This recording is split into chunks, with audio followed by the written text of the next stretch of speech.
What's going on, friends? It's Anton Daniels, and I gotta have a conversation with you guys about Teach Henley because you see how the sun is hitting me. This is no finesse, no makeup, no filters, no none of that. This is 100% Teach Henley. I use it in the morning as soon as I get up, right after I pray and brush my teeth, jump in the shower, and I'm hitting the streets because you never get a second chance to make a first impression. So even though they're giving you 40% off your first order, 20% off for life, even though you may get a free gift, forget all that, right? Because we would do this even if it was full price because it's worth that much. I'm in the streets, I'm kicking it with people, and I see Dusties everywhere. You don't want to be them. You want to separate yourself.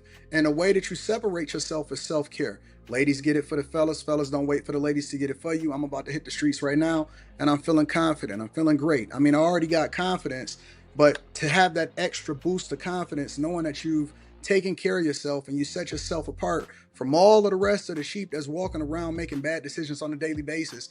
And it's reflected in their actions. It's reflected in the products that they use. It's reflected in the people that they follow. And so if you're trying to level up, if you're trying to make sure that you look good, they're going to send you the pack. They're going to give you all of the instructions on how you're supposed to use it.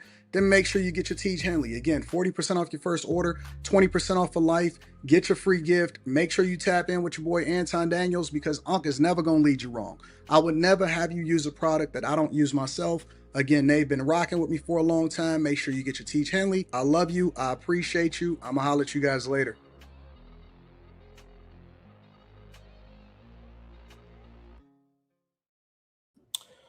What's going on? Is Anton from AntonDaniels.com. I appreciate you guys for continuing to rock with us. I missed the memo. I need to start theming myself a shirt when I come in. Uh, Thank y'all for tuning in for another night of frame fights and film study. I'm your host, Anton Daniels, along with my dog Slimmy and my girl, Miss Sanchez. What's going on, y'all? What's Hey poppin'? now. The Chilling. bandana. Nana and Tupac here. I see. Yeah, I used Oh to man. Pac used to be my favorite rapper. He used to be like everything for me. You know what I'm saying? First celebrity that I actually felt something for when they passed away. So Mm. yep. It's pretty interesting. Pretty interesting. He Shout was a out to the person. chat. Let me read some of these super chats. First of all, shout out to Kais. Kais always Damn. platform. With the 100 ball says, don't like to see you worked up the way that you were. Hope you good now. You know I got your back. The water to keep your boat afloat and the wind supporting your sails through thick and thin forever. Thank Mm. you, guys. Y'all I know each other? appreciate you. No. I don't want to know. I don't want to know. Shout out to Kais. I Appreciate appreciate you, you. bro, for holding us down and supporting the platform, big dog. Also want to give a shout out to DJ Ace Production. Says Tupac's best acting was in the movie Gang related with Jim Belushi. You agree with that or you disagree with that, Slimmy? Gang related was horrible. Can you? Is it possible that the movie, in your opinion, may not have been as great, but the But act? he still act I can't remember. I can't remember about the acting. But the Mm. movie itself was bad. I don't think that the movie was bad. I remember I went and seen it in the show. I didn't think it was. Was that gang related or gridlock? Oh, it is too. Wait, gang related is the one where he was a cop, right? I don't remember. I don't remember. Here's the real question before we get started tonight. Do you think that Pac would have been a movie star? I do. Absolutely. To what? Absolutely. To how big? Give me somebody whose level he would have been on. Um, if Method Man can make it to to relationships 101, ain't I no wouldn't the say Method sky's the was a limit. movie star though. The sky's the limit for where Pac could have went because he actually could act. You know what I'm saying? So I'm trying to think of. Are we thinking He like could have took music it. He could people? have took it. He could have took it beyond wherever Ice Cube took it. A lot of people saying LL Cool J. I say Common. Common's a good actor. If we doing music people that are acting, Common is good. LL Cool J, he was okay because he was in Halloween. He was okay. I think Ice Cube could Tupac could have took it to where Ice Cube was at. Like had it, he could have just kept on working till he built up himself to start doing his own movies and creating his own. I'm pretty sure he was creative enough. Will Smith and Denzel. Well, Denzel is purely an actor, so I don't. Some people saying Denzel. I mean, he went to Juilliard though. He went to Juilliard, so you know, he went to acting school. So it's like it's a possibility. It's a possibility. How would he have been as big as Will Smith? Oh, he would have been bigger than Will Smith. He would have been bigger than Will Smith. I don't know because, and I don't want to say too much, but the two of the movies, he kind of was the same. So it's like, would they have put him in a box to play the same type of role? I don't know about as big as Will Smith, but I feel like he would have been up there. So think about it like this. Will Smith, because he had the good guy image, he stayed on the screen. But you also got to remember, it's a lot of actors. They strictly bad guys. They strictly the heel. They always playing evil roles, the bad person. Pac actually, he was in it. I don't think you could have boxed him into just being like just that dude. I think he had a little bit more range in him.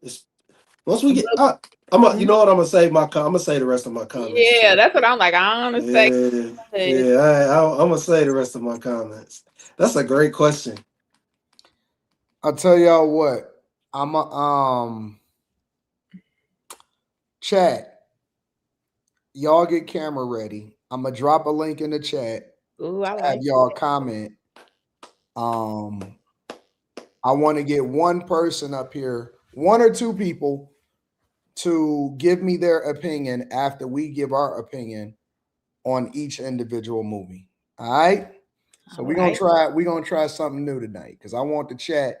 Because Urban Legend says drop the link, shampoo ain't here. You need somebody to spice it up.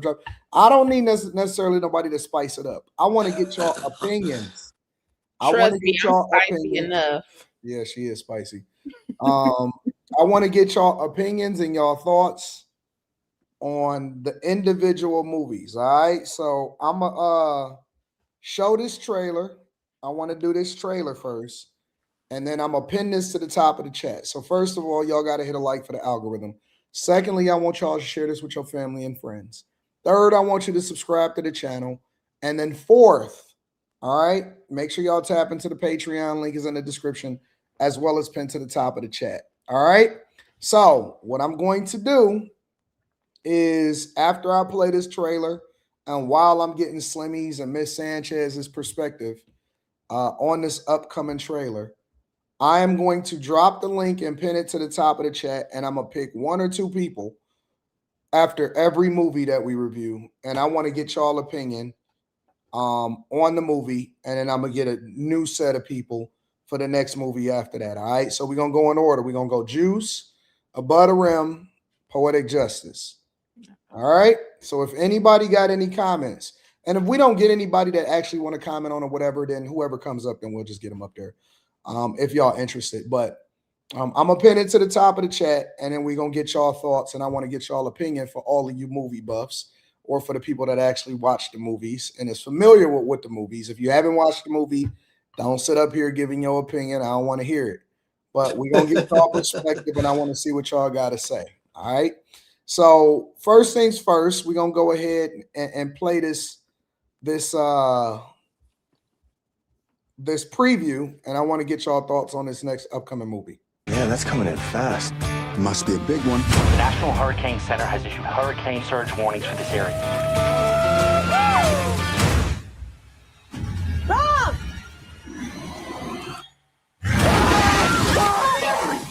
What the hell in there? Just breathe.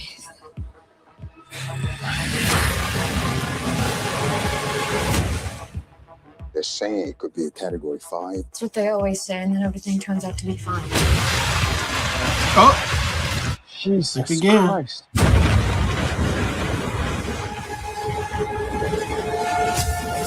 Lisa! Get to the ground! Go, go!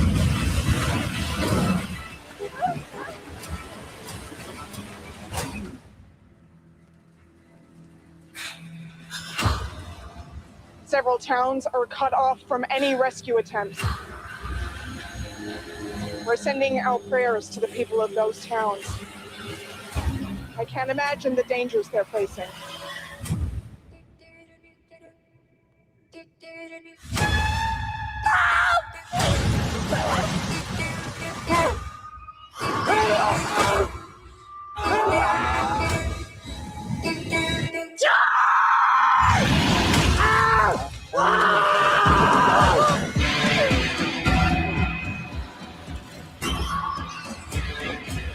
There's no people, no car. It's just a little bit away. Sharks on the loose. In the category 5 storm. Let's move. Push.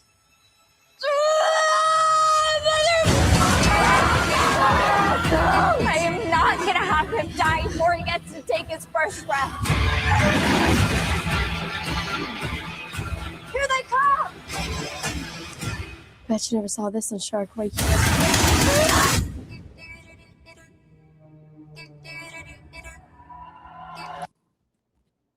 All right, so I want to get y'all opinion on this movie Thrash that's coming out.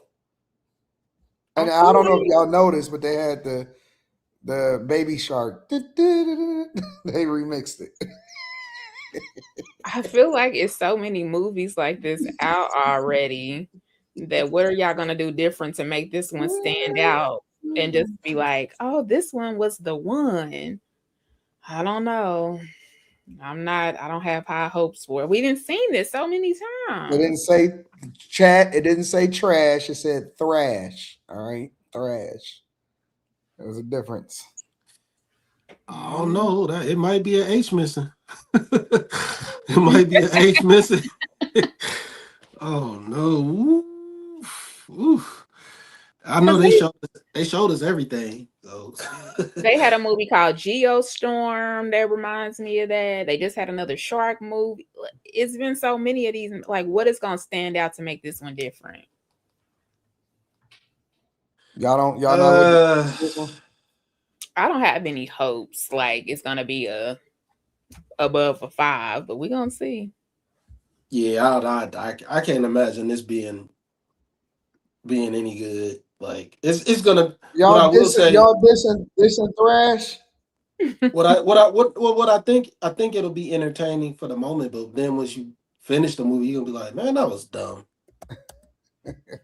You're gonna want to see what happens. You know what I'm saying? You're gonna want to see what happens. Like you're gonna be like, damn, what's gonna happen next? Like, is it you're gonna want to see who die or how people get smoked out or whatever it is. All right, I'm gonna give you another preview. You ready? Oh, okay, yeah. This is a special night. Hey, you were the one. Should we get married or something? Oh, I'm thinking really small ceremony, my parents' little vacation cabin in the woods. None of the wedding bullshit, just beautiful nature, snow falling outside the window. That's it. I'll marry you.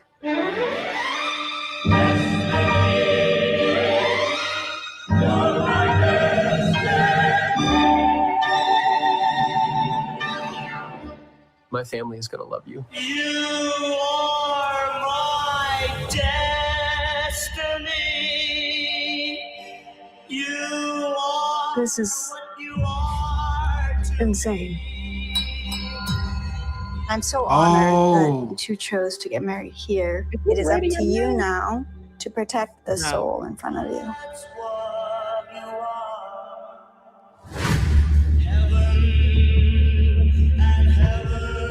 What makes two people soulmates? Some call it fate. But the most important decision is who you trust to keep secrets. If there is such thing as a soulmate, then yes, Nikki is my soulmate. Are you sure he's the one? True love.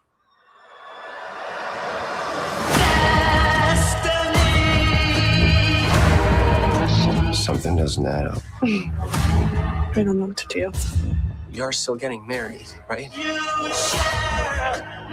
Ever since we got here, I feel like something weird is going on. I want to marry you. And you want to marry me. Isn't that all that matters?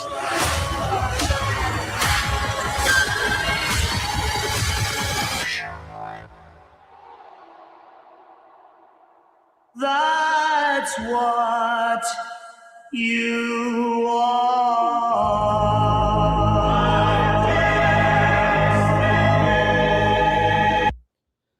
So it's this movie called Something Very Bad Is Going to Happen. I'm not sure if it's a movie. It may even be a stream, like a series or whatever, a season of 8 episodes or something like that. I'm not really sure exactly what it's gonna be yet, but what do y'all think about that one?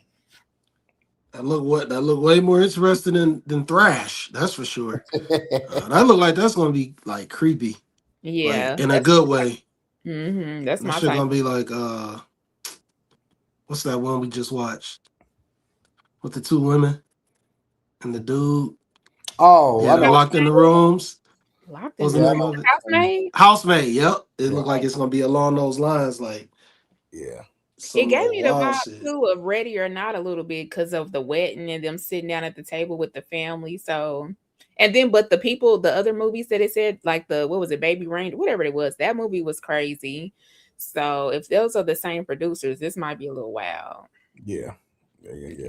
All right, just wanted to get y'all thoughts real quick on those before we jump into the mix of what's really happening. So we gonna go Juice, A Butter Rim, and Poetic Justice. All right.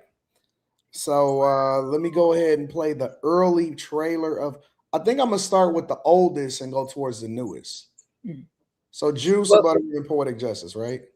I think Poetic Justice. I thought Poetic Justice was before Above the. I don't know. I thought Poetic Justice was before. Well, Juice is 92 for sure. Juice is the oldest one. And I think So Poetic Justice is 93. I don't know. Yeah, I might want to double check. Don't get me see. Above the Rim came out in 94. When did Poetic Justice was 93. Okay, well, we'll just save the love story. Yeah. How about that? Right up Miss Sanchez's alley. So we'll let her go last on Poetic Justice. So this is how we're gonna do it. Slimmy will go last on the Butter Rim. I'll go last on Juice, and then Miss Sanchez will go last on Poetic Justice. And if somebody wants to come up and they have an opinion after each movie or during the conversation that we having about each movie and give their thoughts or their opinion because you actually seen it, let us know what your thoughts are. Here's Juice's trailer, 2 minutes. All right, we'll leave it there. So, which one of y'all want to go first? Classic. Good Lord. I guess I'll go first. So I thought I had saw this movie, but I guess I didn't because I didn't remember anything. I guess back in the day, the setting and the way it looked would have been the thing, but as of today, it wasn't. But it had a really lot of good actors and actresses in this movie. I had no idea. The soundtrack, I finally listened like Slimmy be doing, was not good. And then it was just like in the beginning, I didn't like the soundtrack on this one, Slimmy. It's okay. And then it was like in the beginning, I don't know if y'all noticed this. What the hell? When they was waking, when the mamas was going in there waking the kids up, the daddy woke him up. When he woke the big dude up on the bunk bed, did y'all not see his balls hanging out? His balls in real life was showing. I was like, what the hell? I never caught that. I had to rewind it back. I'm like, I know talking about my dog Steel? Yes, his balls was showing when he was in the bunk bed waking up and he kind of scratched himself a little bit. It was a little ball hanging there. But I like this movie. I felt like Tupac, I can't remember everybody's name. I felt like he was hungry to be the boss. He wanted to be like the high level person, get all the attention, be in the game, what he ended up turning out to be. And what is his name? Blaze. As soon as Blaze got killed and he saw that commercial, it's like something lit up in his eyes, and he was like, now it's my time to take over. And so they went out, they did what they did when they robbed, and he accidentally killed that man. It's like it turned him into a cold-blooded killer. It makes you really feel like once you pull the trigger on somebody, it gets easier and easier every time, because then you turn around and you kill your boy. Even though I don't feel like it was on purpose. I think it was an accident. They was struggling for the gun, but still, he didn't have no remorse. You just take that man money out his pocket. It was insane. And so then you got, help me out, what's the guy's name that was playing basketball? I don't remember his name. But you had him who had he had stuff that he wanted to do, dreams and goals, not street life. And he was really good at playing basketball. And he was peer pressured into being in his street life with them when he shouldn't have been. He should have just went with his first mind, not listen to his mama, because she didn't really believe in his dreams either, that he was gonna make it. But just stay away. You talking about Above the Rim? Wait, what movie we talking about? Talking about Above the Rim now. We talking about Juice. Yeah, we My talking bad about Juice. now. My bad. Let me back it up.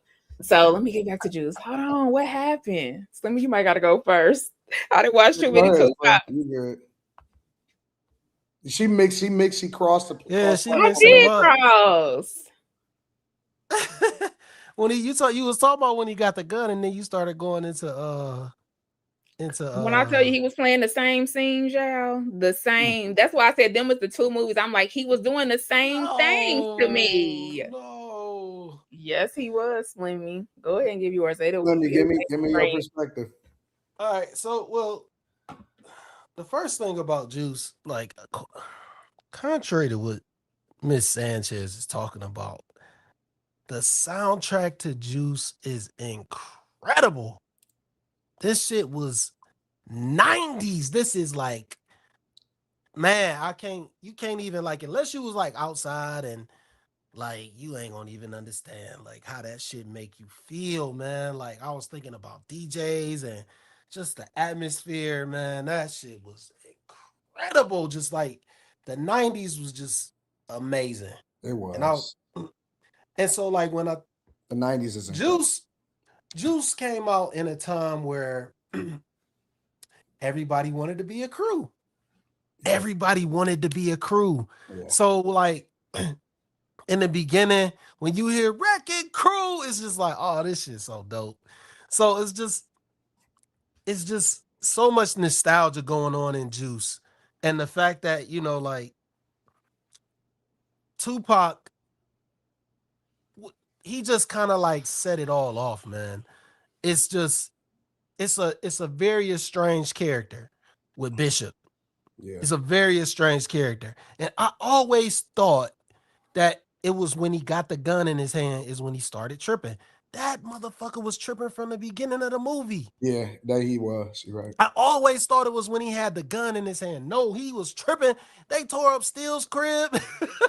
They tore up the crib like fighting. He was always rambunctious. He was always ready for that shit. Mm-hmm. He was. The title of the movie is perfect, and it goes to the mentality that dudes that got lost to the streets all had. Damn near all of them had that same. I ain't gonna say all of them. A lot of dudes that was lost to the streets, they wanted to be the guy. Like, they wanted to be the guy that everybody looked at like, yeah, he's him. So back then, you know, they said he got the juice. Yeah. So the title was perfect. It was like, man, it embodied what the streets were. Not even, but it didn't even show it in a good light. It showed how evil it was. It showed how it could take you under so quick. And they was just showing how friends. They ain't show how enemies really. Well, they did kind of show a little bit of the enemy shit with the Puerto Ricans, but they mostly showed how this ego, this evil could just tear the whole crew apart. Yeah. So it was an underlying message that was in there where all three of them was just like, they was just trying to be, regular dudes. They was just trying to get some money. But Bishop, he was trying to be that guy. Yeah. He was trying to be that guy. His hardest guy. Like, he ain't give a fuck who he stepped on. Dude ended up talking about, I don't give a fuck about none of y'all. Like, that nigga went on a supreme villain arc. Yeah, man. Like out of nowhere though.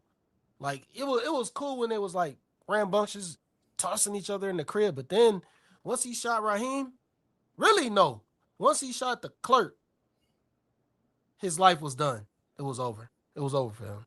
He was chalked. And it just goes to show like the mentality of some guys that's in the streets and how they just throw their lives away. And don't be like them. But he never felt like he was ever gonna be anything anyway, so he never. Yeah, he was always the firecracker in the crew the whole time. Yeah, and that's the messed up part because he didn't really have no real ambition. Yeah, he didn't have no real dreams to be anything. Yeah. He was literally embodying what the streets call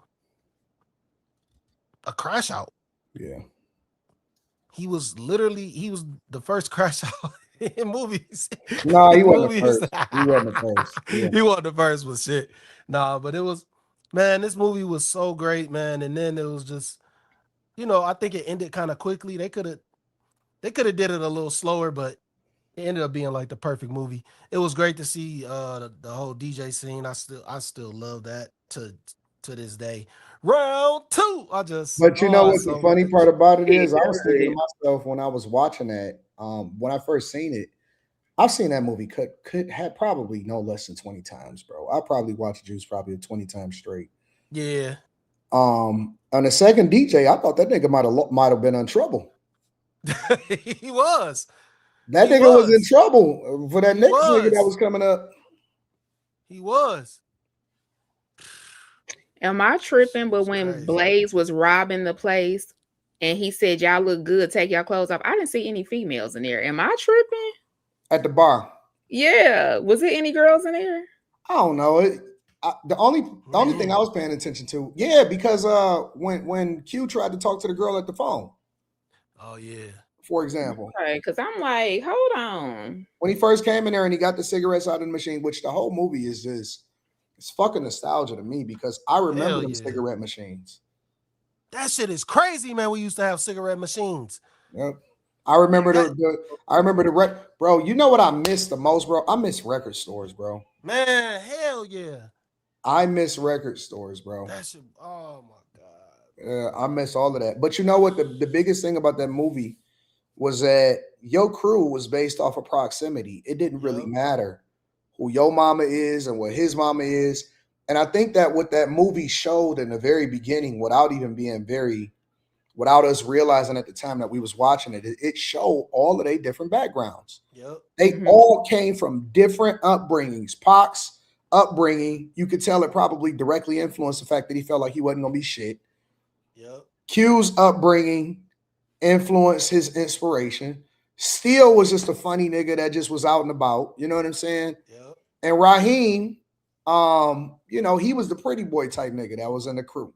And most crews was kind of made up based off of your neighborhood, your proximity, all of that. And that's what made it so interesting because I grew up with people the same way and it didn't matter. Some of them is not here no more and stuff like that. And others went on to be successful and others went to be regular, but I'm still cool, even though we may not hang with each other as much as we want to, but I'm still cool with all of those people. So I'm biased in these movies, admittedly, because it represents a time that we was growing up, in my opinion, is the golden age. Before the internet, before everything, they was outside 24 hours a day, 7 days a week, bro. The niggas was outside, but it also foreshadowed the shit that we dealing with today. Raheem had baby mama problems in high school, nigga. Yeah. Baby mama problems in high school. Radamez, let me tell you something, bro. Radamez, in my opinion, this movie's so iconic that everybody had Radamez's haircut, nigga, once they got done. Nigga, Radamez was known for how fresh his hair was, bro. You know what I'm saying? Like it was that deep. Skipping school, running around, doing all of that. You know what I'm saying? So it and then you know what else is funny? EPMD was at the bar. Who's that? When Blaze, EPMD, the rap group, was Eric at the and bar. Parrish making dollars. Yep, Eric was at the bar when Blaze was robbing it. Queen Latifah, which I just watched Brown Sugar, and she was in that shit too. You know what I'm saying? Queen Latifah. If you notice, a lot of these movies, Samuel L. Jackson was the person that was overseeing the little arcade, and Samuel L. Jackson was talking to them young ass girls that was still in high school, but I ain't gonna say shit. Well, somebody was dating an older nurse lady that had to be 5. I was about to go into that. It also highlighted how the nigga that, because first of all, the chick was from En Vogue. All right, the chick that Q was talking to, the older woman that he was staying at her house, she was from En Vogue. She had a regular job. She's a fucking nurse. She's divorcing the good guy and fucking with a nigga from high school. In high school. That was real life. Real life, bro. Yeah, Crazy. age really didn't. People didn't. Chain snatcher. Yeah, people didn't even care about stuff like that. They just really cared about your swag and how you approached them. Samuel Jackson always was spitting game to some young hoe, bro. Terrible. Always. And so from the clothes to the everything, bro. Everything in that fucking movie slap. Everything in that movie. But to get to Pac, Pac was the first real hip hop villain, bro. Facts. In movies. Facts. Like he was the first person. We don't look at O-Dog from Menace to Society as a villain. We was just like, this nigga's the first YN. Yeah. Like O-Dog was the first like real YN, but he was still crew. Yeah, they thought, we looked at him like we wanted him to survive. Right. We wanted him to survive. Mm-hmm. You wanted Pac to get it. You wanted Pac to catch Pac him. was the first villain. He ain't care. Yeah. And he played that shit so sweet, bro. And it was like, the part that really sold it is when he met him at his locker. Yep. Yeah. And he was like, you crazy. And he said, you know what? I am crazy. You know what else? I don't give a fuck. I don't give a fuck about Steel. That nigga was, I don't give a fuck about Raheem either. That's exactly how he said it. You know what I'm saying? Like, yeah. And so he, I don't give a fuck about myself. Yeah. Dog, that had to be improv. Hell yeah. Improv, bro. That was not scripted. That had to be improv, scripted, bro. Man. I almost wish Pac would have gave up rap, bro, after All Eyes on Me. Yeah. And just went 100% into acting, bro. I wish. Honestly, I think he could have been I wouldn't say he would be bigger than Will Smith. I think he could have been I think he could have been it, bro. Dang, but we needed his music too. I think after All Eyes on Me, that should have been it. He should have cut that shit off and kept it and just went 100% in the movie. Because as you could tell, that's where he was going. He started going into roles. Pac was one of the most versatile outside of Will Smith. He's the most versatile. Shit, he might be the most versatile artist ever. Like all across the board, all encompassing when it comes to entertainment, bro. Pac might be the most versatile person that we have ever experienced in life. Ever. Jamie Foxx. No. Jamie Foxx. And let me tell you why. Because if you want to just say acting alone, yes. If you want to say talent alone, yes. Jamie Foxx, I look at him as a comedian first. You know what I'm saying? Yeah. Pac, I believe that Pac could have been on Jamie Foxx's level as an actor, but Jamie Foxx could never be on Pac's level as a musician. You don't think so? Fuck no. Is it because of the lyrically or? Listen, nobody ever names Jamie Foxx as one of the greatest musicians of all time, as great as he is.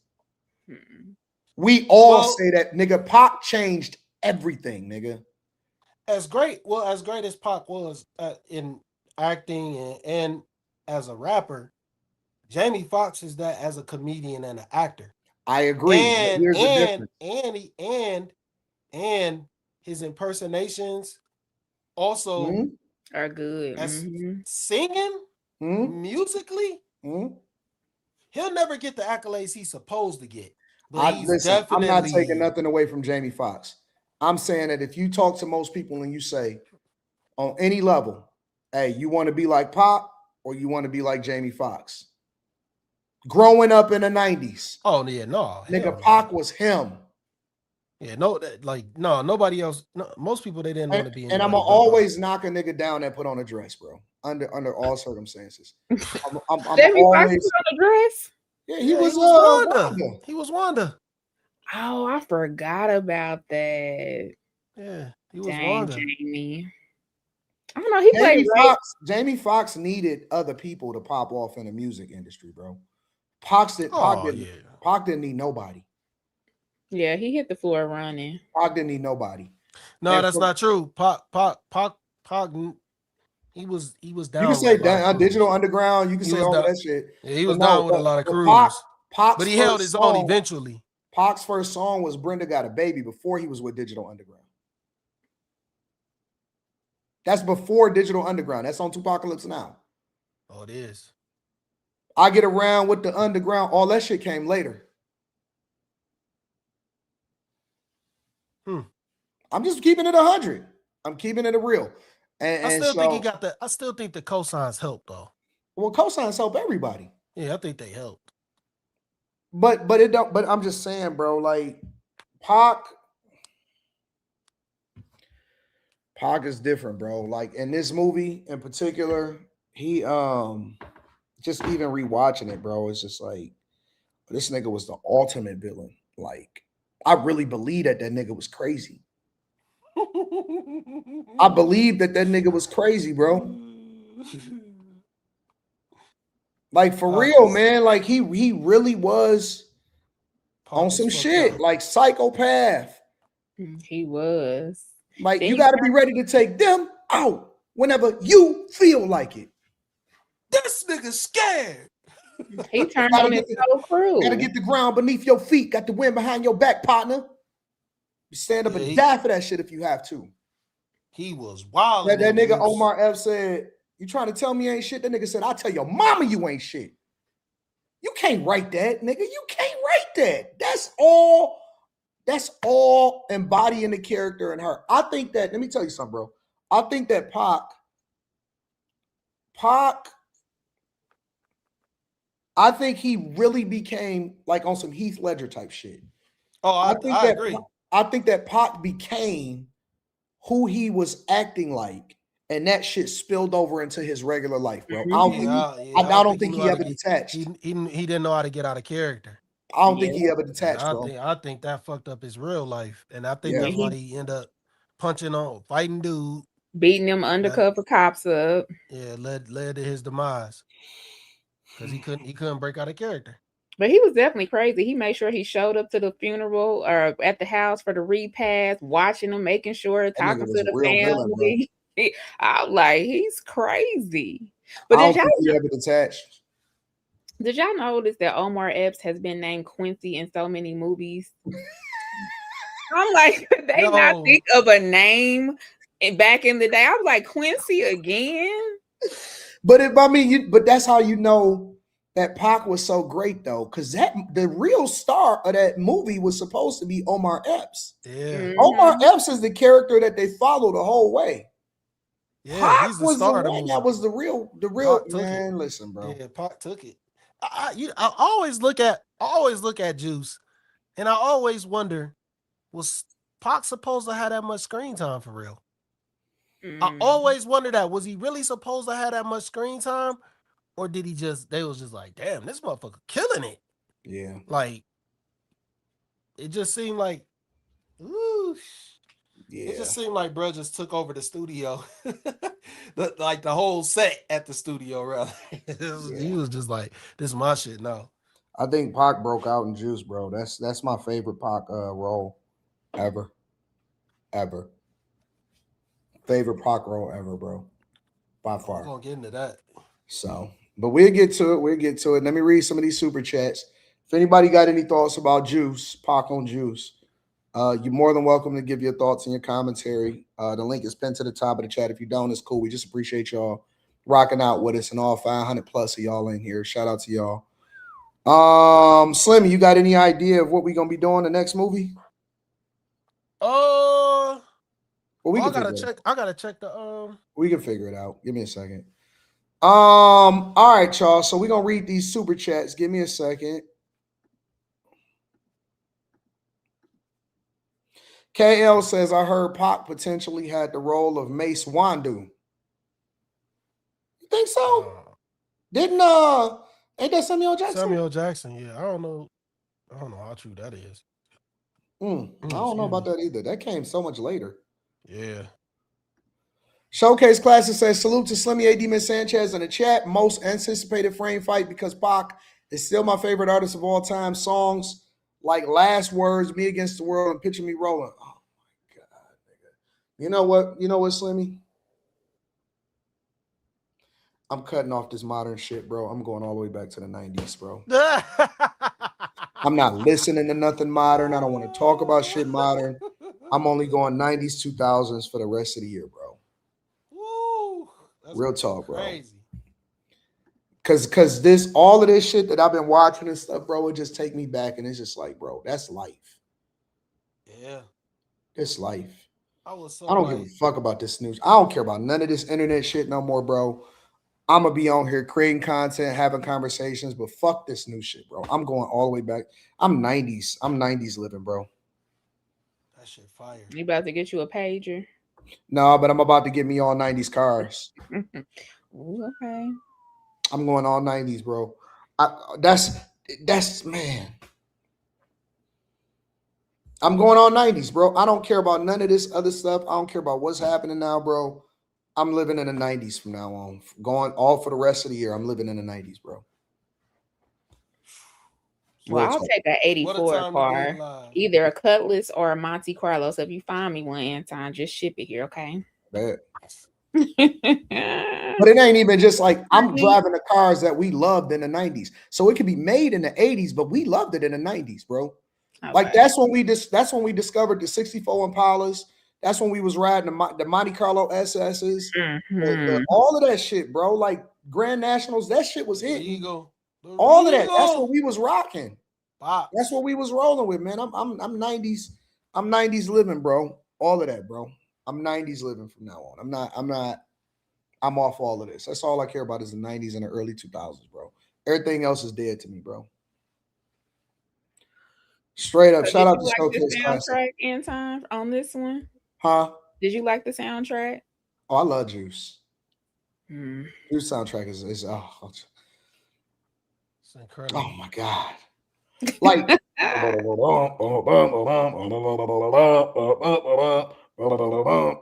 man, that shit hit. I got Juice. I got enough to go around. Shaking them up, breaking them up. Man, Jesus. Yeah. Follow the ledge. Man. Jesus, man. I don't even want to watch me work with these like Hercules. Oh my gosh. Man, listen. That shit was just incredible. Name the top songs from the 90s film soundtracks. We'll get there. I actually think Above the Rim had a better soundtrack than Juice, but that's me. Facts. That's me personally. Facts. Dog Pound is everything, bro. KL the Wanderer says, love the soundtrack. Uptown Anthem, Juice off the ledge. Shout out to you. Five Brown says, agreed. AD Pac was on his way to being what Will Smith became as far as a rapper to movie star. Also, John Singleton wrote Jody from Baby Boys role for Pac, not Tyrese, hence why Jody had the Pac mural on his wall in the movie. I believe that. I believe that. I absolutely I believe it 100%. What up to my girl, Just a Brown Girl in America, Nikki. says, hey, just thank you, my Hey, Nikki. What up? What up? What up? What up? Yeah, bro. Yeah, what's up? What's up to my baby girl? What's going on? All right, y'all, we got to move on, unfortunately. But fortunately, we still ain't nobody wanted to come up. That's crazy. It's cool. We good. This one is less than a minute. This one is less than a minute, y'all. I gotta do something to keep my head straight, you know what I'm saying?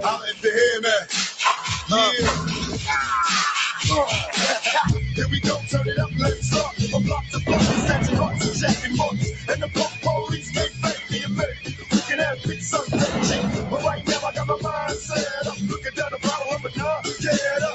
Cause it's time to make the payback back to my brothers on the block. Better stay strapped, black. And accept no substitutes. I bring truth to the youth, tear a roof of our old school. Oh no, I'm turning as a chief. In a world where every point counts, the hardest part of winning is choosing sides. I don't care if you don't believe in me, I'm gonna make it anyway. Above the Rim, a film by Jeff Pollock. All right, we're gonna skip it there. No, we good. I don't know who want to go first. I can go first, or somebody else can go first, or you can go first. Well, hell, I already started, so y'all remember what I said about it before. But he was a villain again, and this one, it's like he kept having power trips, and I didn't understand it. And then you got Leon, who played a big role. You know, it started off, I'm like, this got to be a dream, but to find out it was real, that his friend fell off the damn rooftop playing basketball. One, why would you put a basketball goal up there? That was dangerous in itself. On a rooftop? Yeah.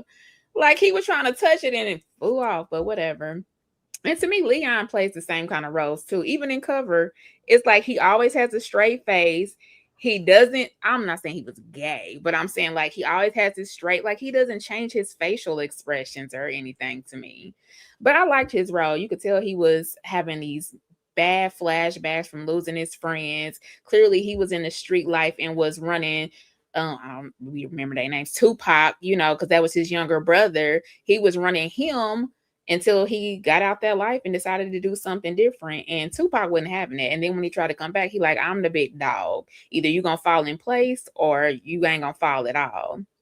I didn't kind of like the mama's relationship at first with her son because Heifer, how you too busy to come to his games? You got to work and then you run in. Oh, we got to hurry up and eat dinner. But as soon as you get some little penis, as soon as Leon gave you some attention, you on date nights. Now you at your son's game. Like, how you making time for him now? I didn't like that part about it. She should have did better and then gonna slap him, girl. But I mean, I like this movie. It was good. I didn't like how they did Bernie. Bernie was funny in here. He was a funny homeless man, crackhead, whatever you want to call him. He played his role really good.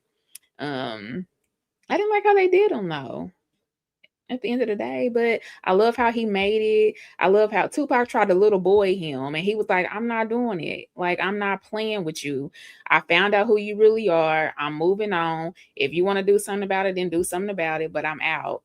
And then it had to be his little peon that tried to take him out at the end, but, you know, didn't succeed. And he made it. He did everything that he said he was going to do. And I love it. It just showed you that you could still be out here. You have the friends that ain't really your friends. They in the street life trying to get you to do what they trying to do.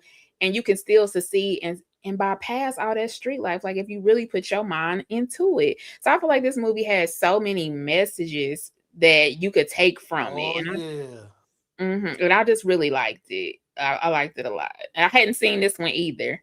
So what? And the soundtrack from the time it came on, I was in my room like, hey, like the whole time. It was a good soundtrack. I did not know that the soundtrack was that good. But no, Slim, I had never seen it. I thought I did. One of the greatest soundtracks ever.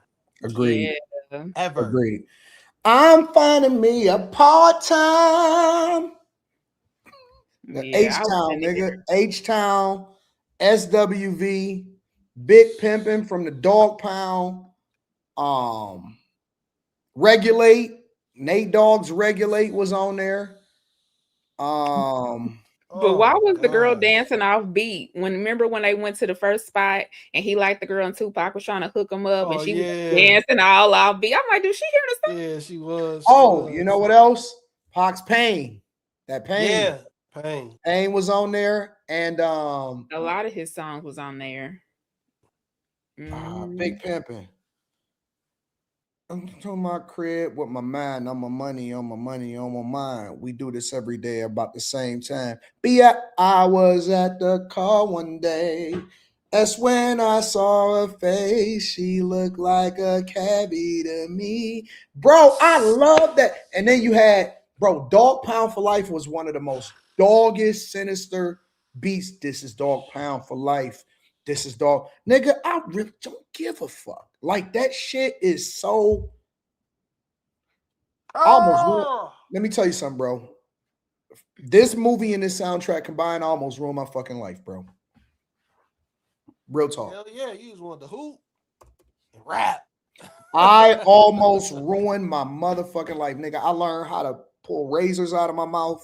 Oh, Jesus. I promise to God, I used to carry razors under my tongue, nigga. That's how influential Pac was, nigga. I used to do that too, but not for Pac. Nigga, I learned, I've seen Pac. I said, wait a minute, Wu-Tang and these niggas, Pac did it? Nigga, I was walking around with a razor under my tongue. I couldn't, dog. I promise you, dog. It's the most insane thing ever, bro. Insane thing ever. But this is another movie that Pac was not the main character. Dwayne Martin was. Mm-hmm. First, let me say this. This is the first movie where niggas could actually hoop. Yeah. Dwayne Martin could hoop. Yeah. Marlon Wayans could actually hoop. Yeah. And my man Pac's homeboy, that's Wood Harris. Wood Harris. That's Wood Harris. Wood Harris could hoop. Even Leon could hoop. Yeah. These niggas could actually hoop. Yeah. They ain't getting no, they got dudes from New York on the streets of New York. Yeah. That dude in the red, that was Speedy. No, the supporting cast. Yeah, those was real hoopers. Actors could hoop. Yeah, everybody was hoopers. Yeah, bro. And so I don't know, man. I love this shit because first of all, Pac was a club owner, nigga. I was like, damn, this nigga own a club. That was crazy. He running the money up. You know what I'm saying? You know what I'm saying? He was controlling the women. Hey, baby, hold on, baby. Not too much, right? Right. They was just giving him his champagne while he's sitting there talking. He drunk one, here come another one. Yeah. Like, he was the ultimate villain. He evolved in his villainship on this one because you could actually, and you know the interesting part about Pac was that you didn't have to give him, you know how today, because these movies ain't that long. These movies is only an hour and a half. Yeah. You know what I'm saying? But the character development, you got the character development from both Leon and Pac. Just from when they was talking, you know, he was talking about burying his mom, and you know, he said, "Nigga, I buried her, dog." You know what I'm saying, nigga? Where was you at? And so, you know, you just seen the character development and all of that. Everything about this movie.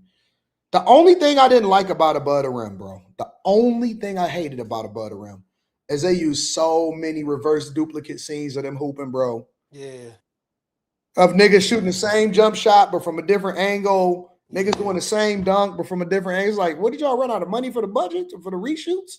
Just or what? Editors. Yeah, they should have did better with that. They had the same shots over and over again and all of that. Yeah. But from the different roles and the different personalities and how they was able to mesh all of them together, from Leon as the old school guy, still caught up.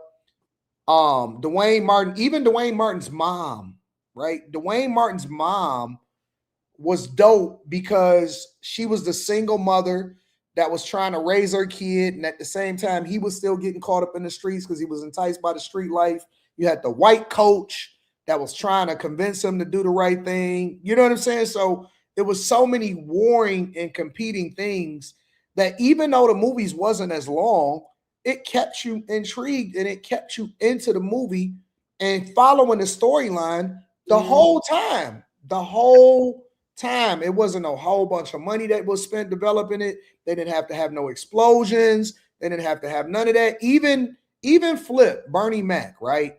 He played his role dope to a T. He dope. did. It wasn't even any bad actors. It wasn't, oh, this nigga don't seem believable. Wood Harris was the nigga, we soldiers. You know what I'm saying? This nigga went out there and beat the fuck out of them niggas while they was riding in the range. Nigga jumped out. start knocking niggas out, getting his money and all of that shit. I said, this is the movie, bro. If there's a movie that I could watch over and over again forever and had a soundtrack, it's a Butter Rum, bro. It's a Butter Rum. A Butter Rum is in my top 10 movies of all time. All time, bro. So many different people in there, so many different roles, so many people jumped off from A Butter Rum. I said, this nigga Wood Harris is a soldier, nigga. Both these movies had good known actors and actresses in it, and they were on the come up. That was crazy. Yeah. Mm-hmm. That's it. This was actually before he was Wood Harris. His real name is Sherman David Harris. Because when the credits was rolling, you don't see Wood Harris in the credits. Yeah. That's what's crazy. And I was just like, well, where is Wood? I could swear that was Wood Harris. Where his name at? Yeah. I just so happened to watch the credits when it was done, and I was just like, wait a minute. So I had to roll back through, and then I seen the character's name, and I'm like, that ain't even his real name. Yeah. So this was above the rim is.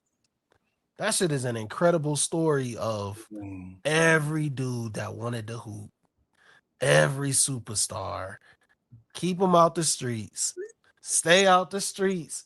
Don't fuck with the wrong crowd. All you gotta do is hoop. Just hoop, man. Focus on hooping. Don't get caught up with the women. Man, that dude Pac played the hell out of that role. But the only thing you gotta ask yourself is, why is a club owner trying to win a street ball tournament? Extra money. But you got to remember, New York though. Yeah. New York. So New York, they had that. Yeah. They had that type of environment where they was betting. You put your team together. Yep. And then you start thinking about, you think about N1. You think about Rucker Park. Yep. And that was like full. It's like I forgot the name of that court. But it's just the nostalgia of the 80s, 90s, and the early 2000s.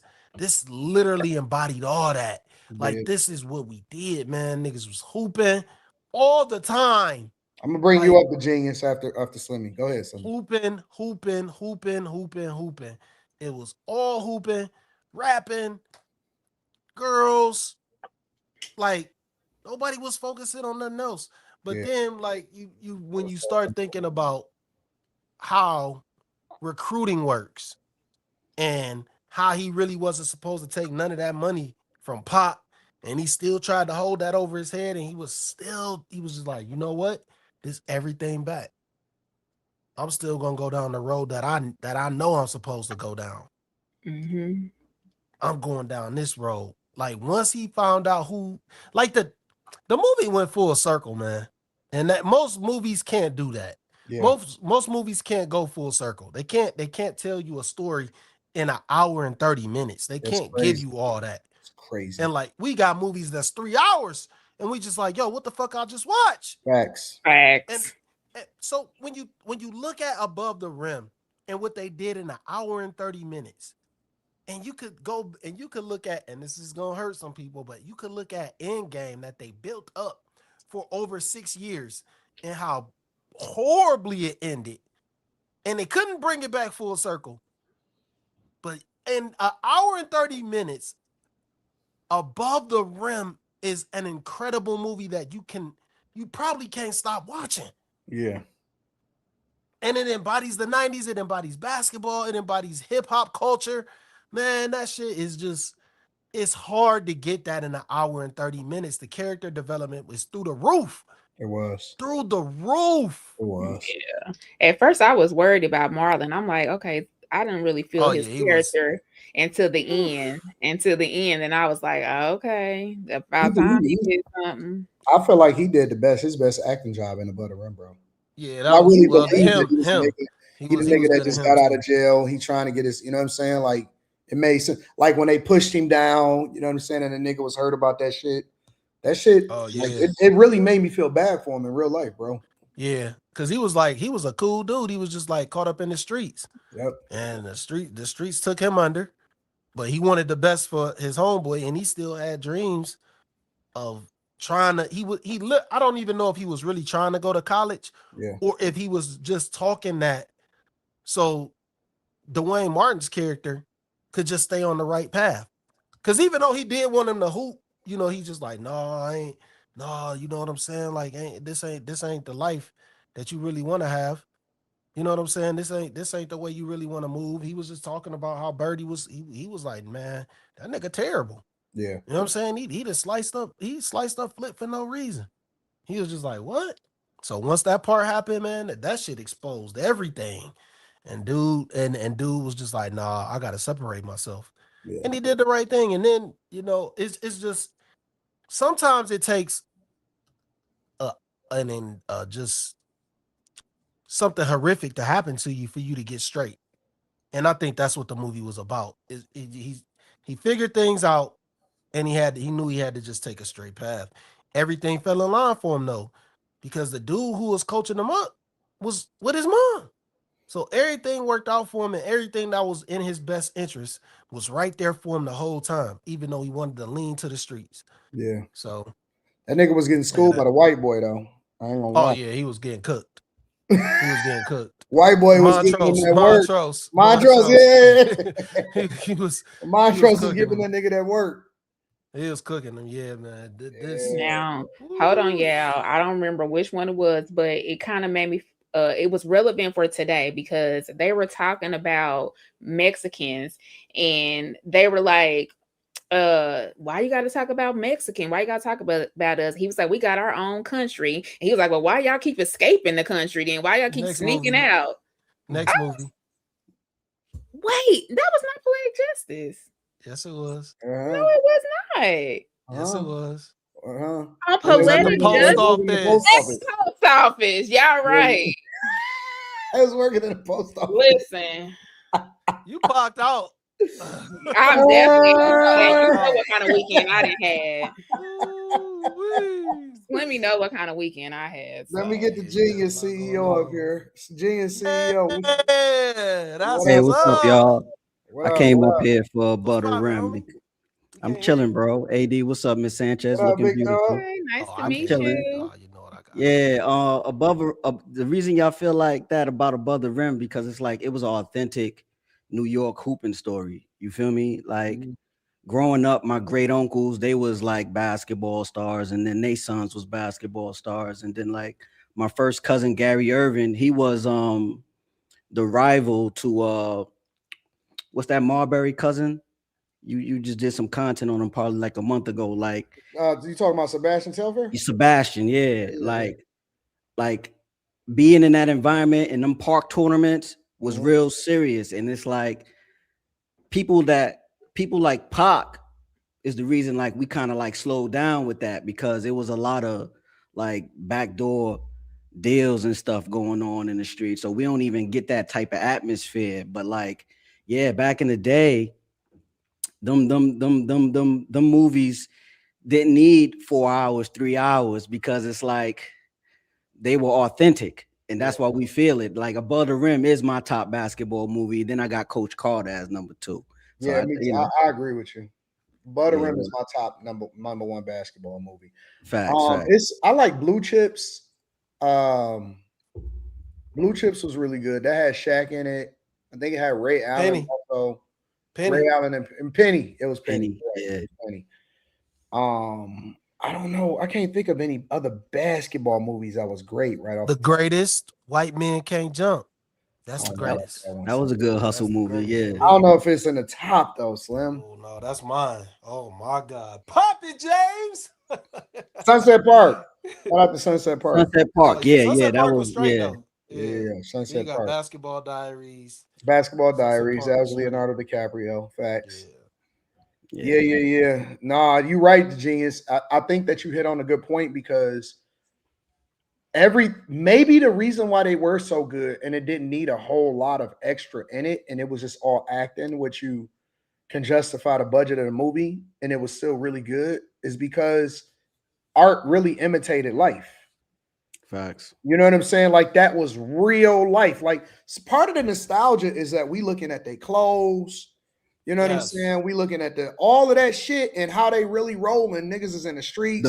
Those pump up sneakers. Bro. Yeah. Omar Epps was fresh as fucking juice. Yeah. Facts. You know what I'm saying? He even had the Nike boots. Them bitches was hard, bro. So like, you know, we looking at this stuff and we like, yeah, you know, it makes sense. Like when Pac had on the fatigues. Yeah. Yeah, He had on those Timbs he had on and was crazy. Yeah, they was. And he had the fatigues on, and then bro, Pac had everybody on the bandana, bro. Yeah. He had everybody on the bandana, bro. Pac was looking like he was a part of Wu-Tang. He was. Yeah. He looked just like that shit. That's a fact. Yeah. He did, bro. And art imitated life. Yeah, it definitely had a authentic vibe to it. Like you just had to be there, especially in the city. Same thing with what's that you just named? Juice. Nah, not Juice. The other basketball, Sunset Park. That's another New York town in Brooklyn. Like it's really like that. Like no, I've been there.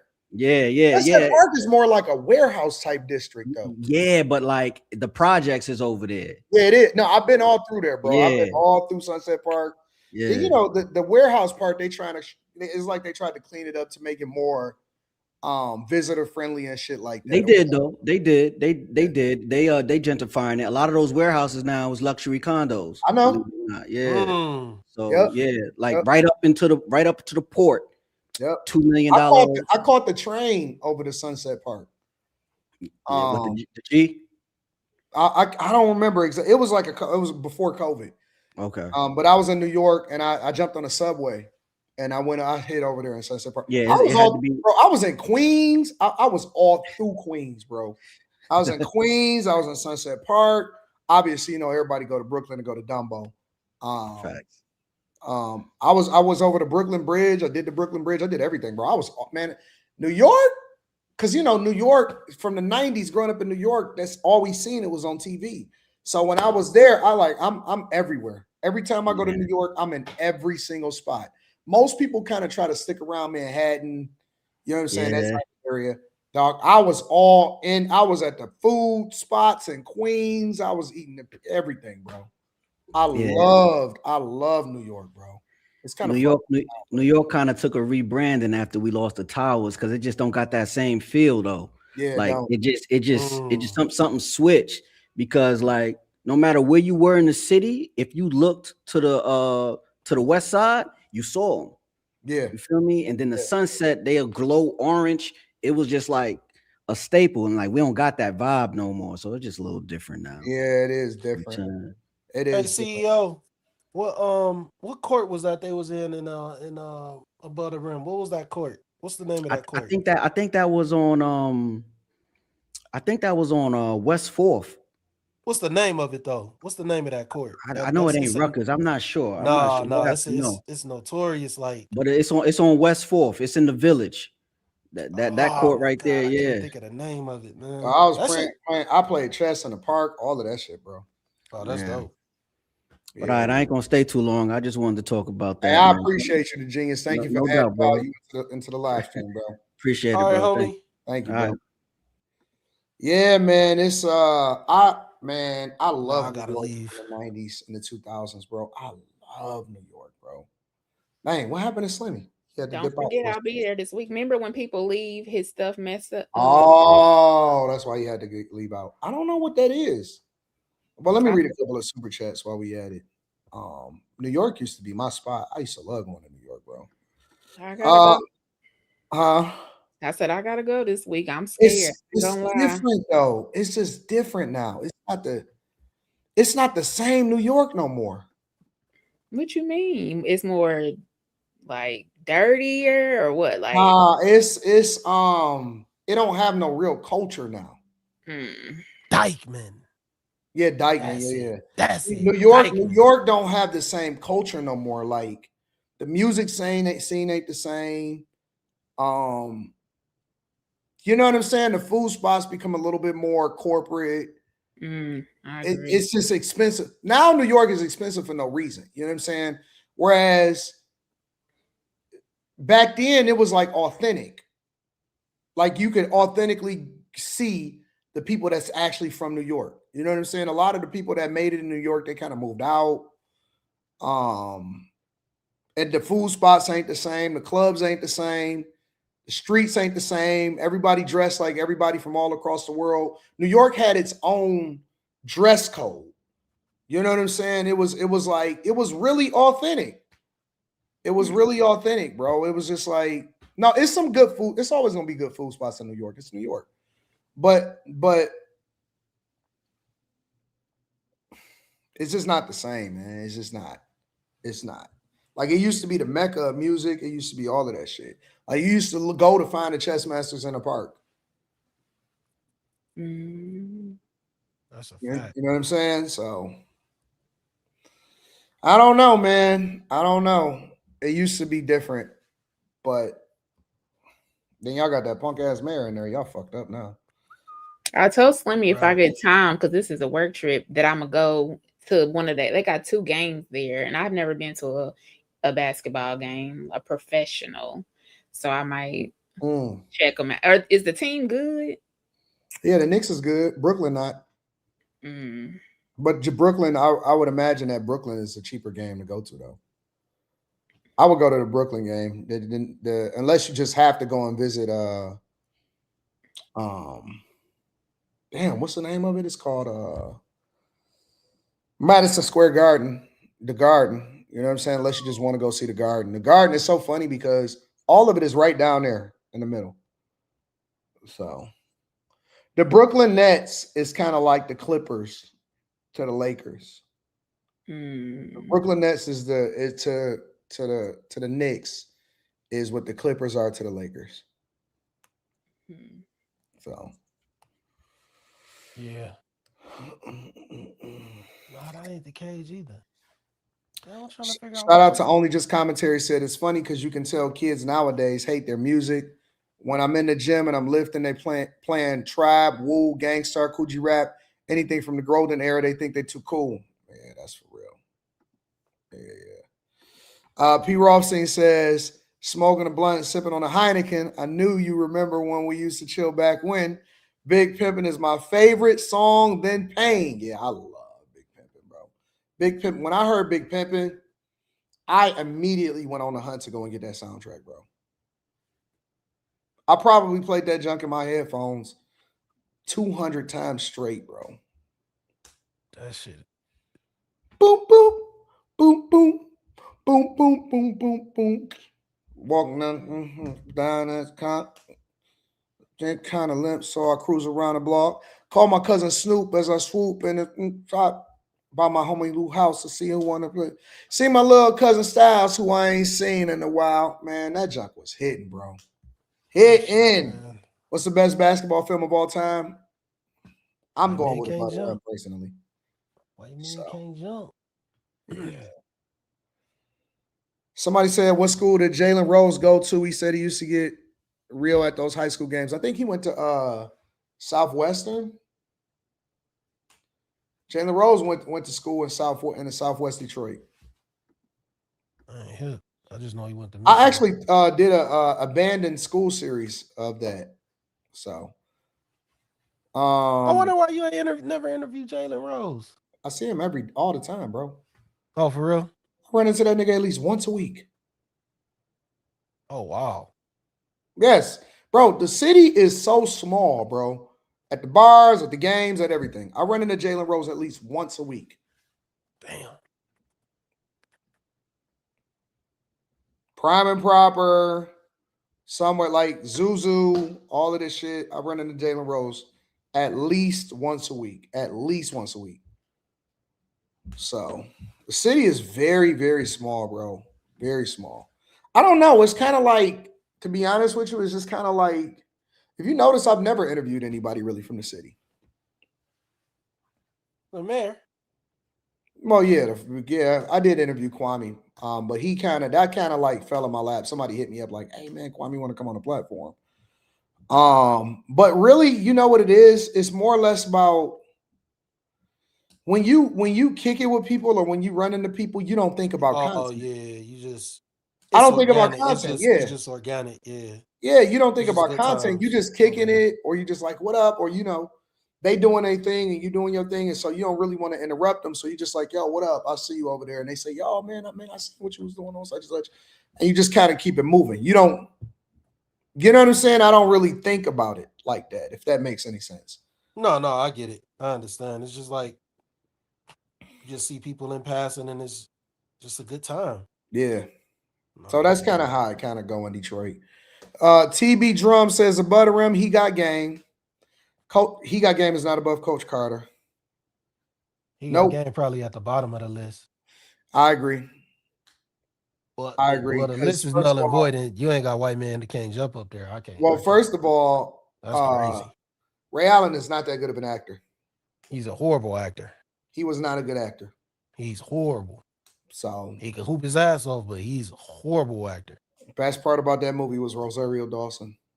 Oh. Why she stop acting, man? Best part about that movie was Rosario Dawson. I said that girl is. I had kind of came to the conclusion that she might have been one of my mistresses.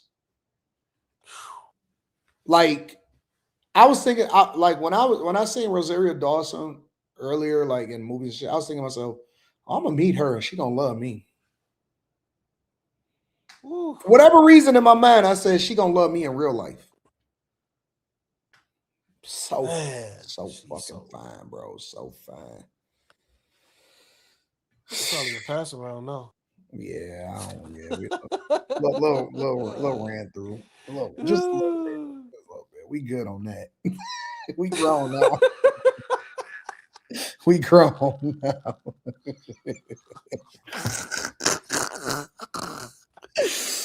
Yeah, we good. We good. We straight. They change quick when you get to thinking about it.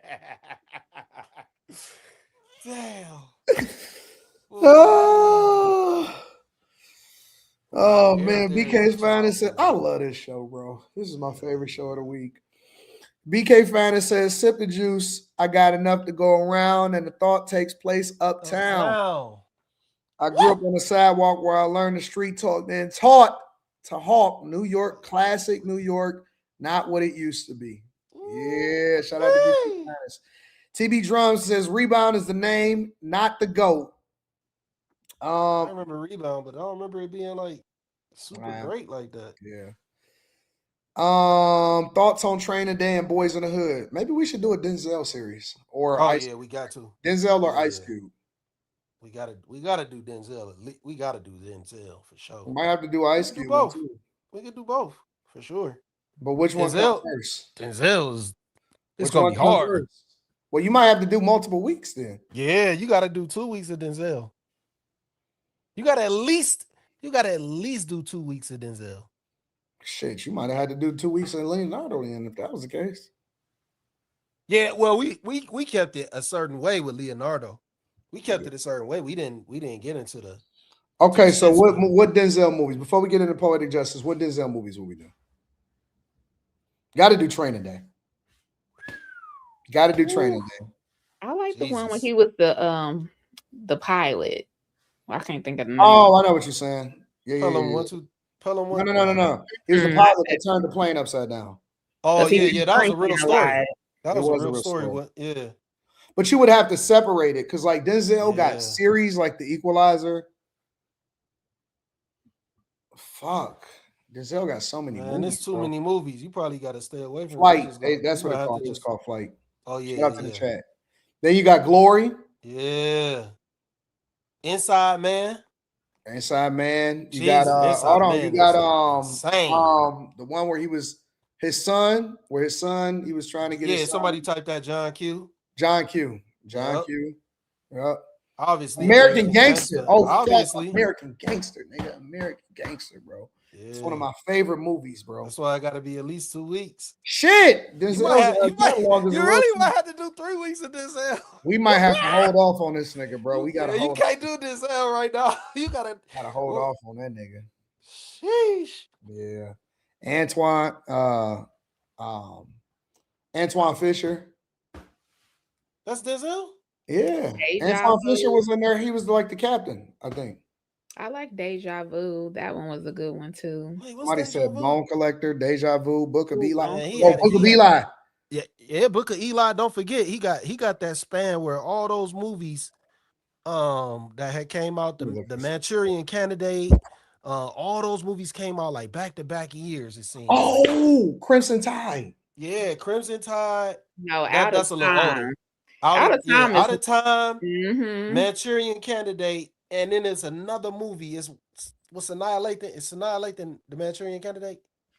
Wait, which one is that?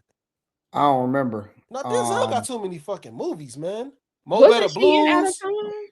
Mo Better He Blues. did Shit. Two Guns. He did Safe House. Jesus. Magnificent Man on Seven. Fire. God. Great Debaters. Inside Man. Man on Fire. Out of Time. He got Antoine game. Did y'all say that already? He got game. That's how I started talking about he got game. I know what my top three. What I will. Oh, he was in no. Yep. No. He was in Devil in a Blue Dress. Oh, yeah. Oh, I thought you was about to say and he was in the Pelican Brief. Philadelphia. Philadelphia. I was about to say he was in Philadelphia. This nigga might be the greatest black actor of all time, bro. Oh, yeah. Easily. He might clearly, above us, head and shoulders, might be the greatest black actor of all time, nigga. This nigga's catalog is crazy. I'm gonna be The honest. I don't even Siege, think you gotta say The Preacher's I don't think Wife, you gotta say black actor. Courage Under Fire, I don't think Glory, you gotta say black actor. Mo Better Blues, Yeah. Malcolm X alone, nigga. Yeah. Oh shit. Yeah, I don't think you gotta say the greatest black actor. I think Denzel might be the greatest actor ever. Ever. Hold on. You know what one of my Soldier favorite Denzel Story? movies are? Remember the Titans. Remember the Titans? Shit is crazy. Shit. This nigga's by himself. He's by himself. Yeah. Gosh. I ain't even And that see didn't that include movie like Fences. Fences and stuff like I that. ain't even see Fences. And I definitely ain't gonna see the last movie. I don't know why he did that last movie.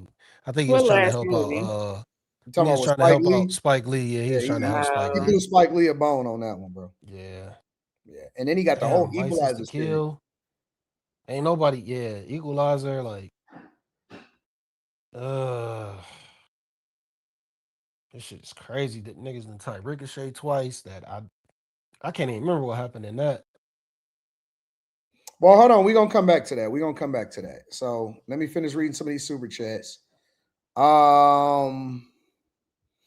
This brown girl in America says this movie was good, but I can't quote it, which means I may not have been that impressed. You talking about I think A Butter Rim might have been a real nigga movie, bro. It might have been a movie for like guys. You know That's for what the I'm homies. saying? Yeah. LG says Sanchez, you got served or stomped the yard. Stump the yard. I don't know the difference. I don't even know the difference. Oh my God. P. Rothstein says when Nate Dogg started to sing, I was at the park one day, started a whole vibe, and the song went to the next level. Shout out to P. Rothstein, bro. Nate Dogg, rest in What peace up, to P? Nate Dogg, bro. Just a brown girl in America says also, Slimmy, you should visit at Nikki Green 2025. I think you'll enjoy. Oh yeah, I'll check you out. Yeah. Shout out to Nikki. KL says, who remember Hoop Dreams? It was a documentary of these two ball players trying to make it to the NBA. Yeah, that's what I think they was from Detroit. Yeah, we know about Hoop Hoop Dreams. Dreams. They was from Detroit. Terrible People Podcast says breaking into categories, gangsters. Okay, that's fair. Gangsterhood. Isaac Agee. Huh? Isaac Agee, was that his name? Isaac Agee? Oh, yeah. Yeah. Breaking into categories, gangsters, hood, action comedy, drama between Denzel, Snipes, Crow, and whoever. That's fair.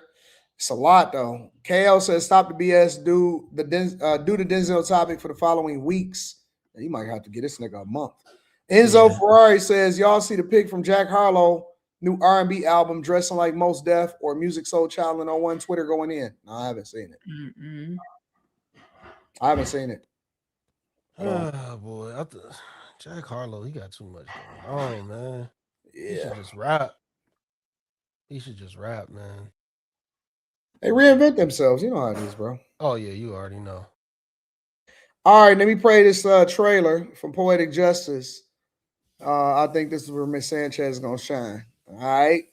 Make sure you hit a like for the algorithm, subscribe to the channel, turn on your notifications. If you listen to me closely, I'll tell you what I know. Storm clouds are gathering. The wind is gonna blow.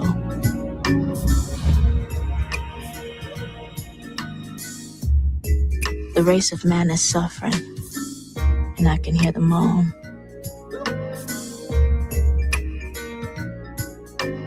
Cause nobody, but nobody, can make it out here alone. Her name is Justice.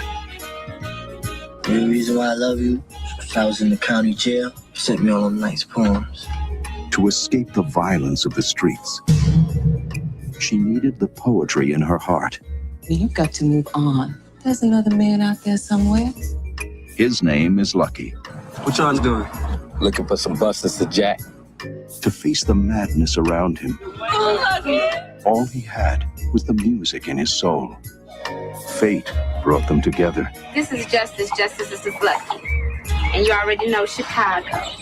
What's up, baby? Baby. Anger kept them apart. I'm a black woman, okay? I deserve respect. Walk your ass home. But for both of them, Girl, you know he tripping because he like you. the road ahead was the only way to leave the pain behind. I heard from a friend today, and she said you were in town. Suddenly the memories came back to me in my mind.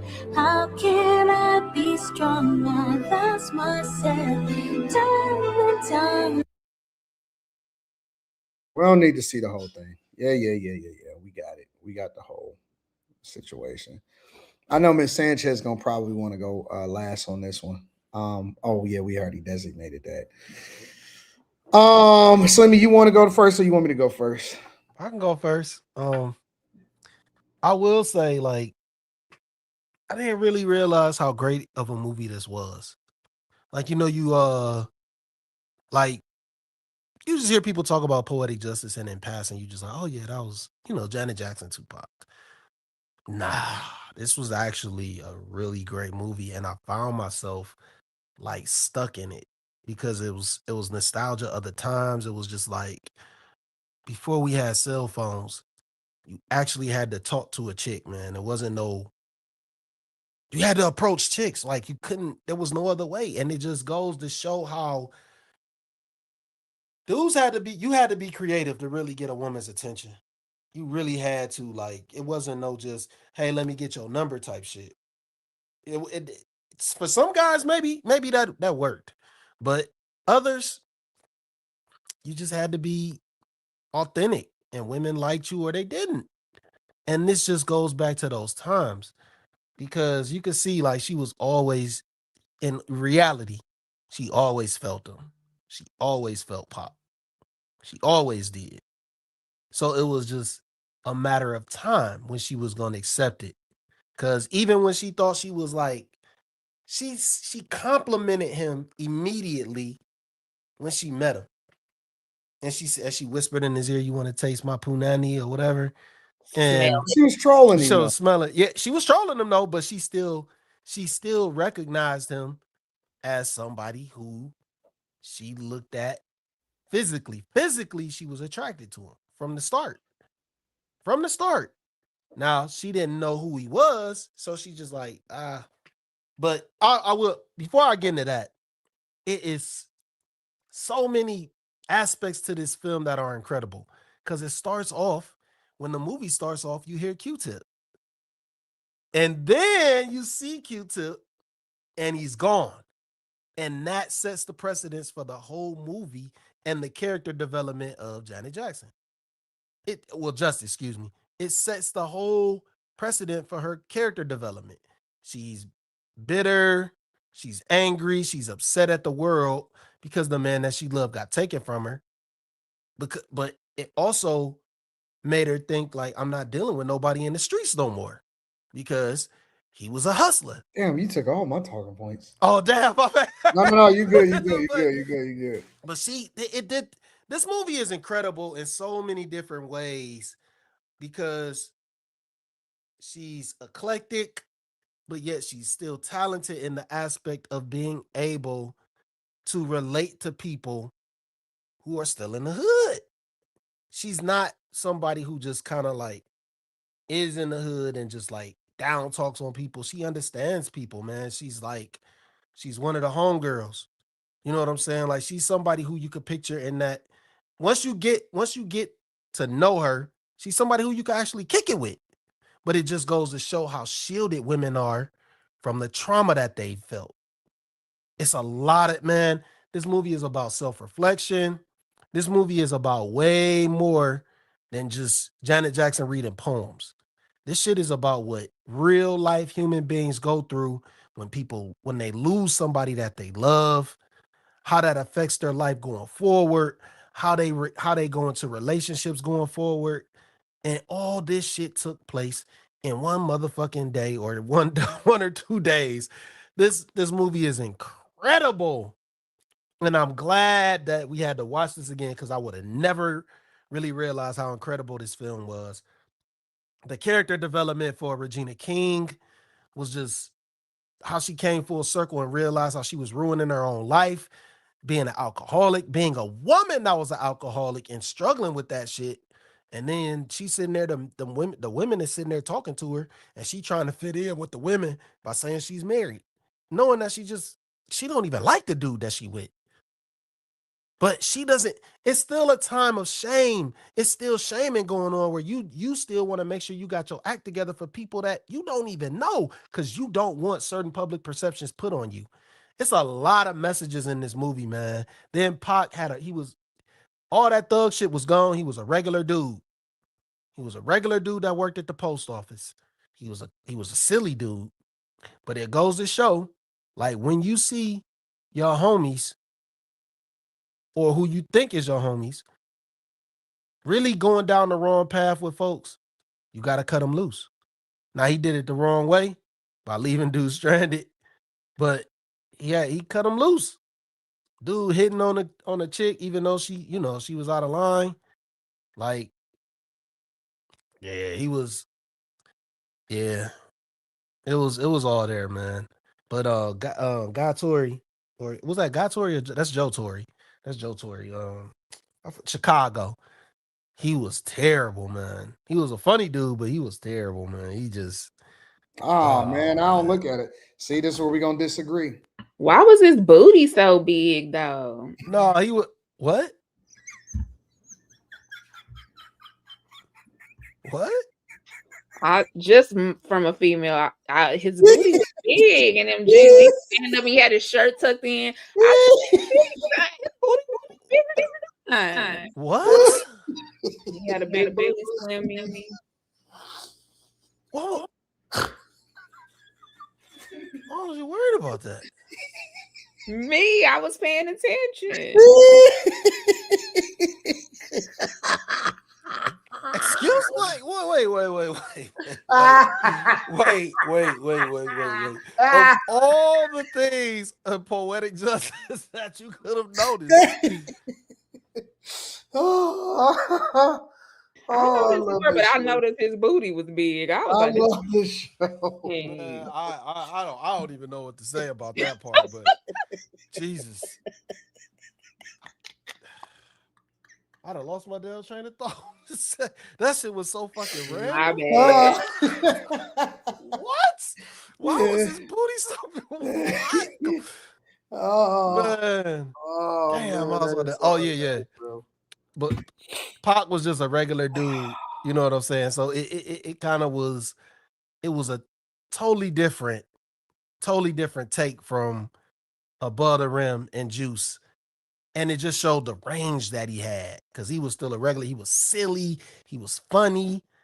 But he was still like, yo, I ain't about to take no shit from you, though. Like, you a woman, but I ain't gonna take no shit. Like, you can't just play me like that.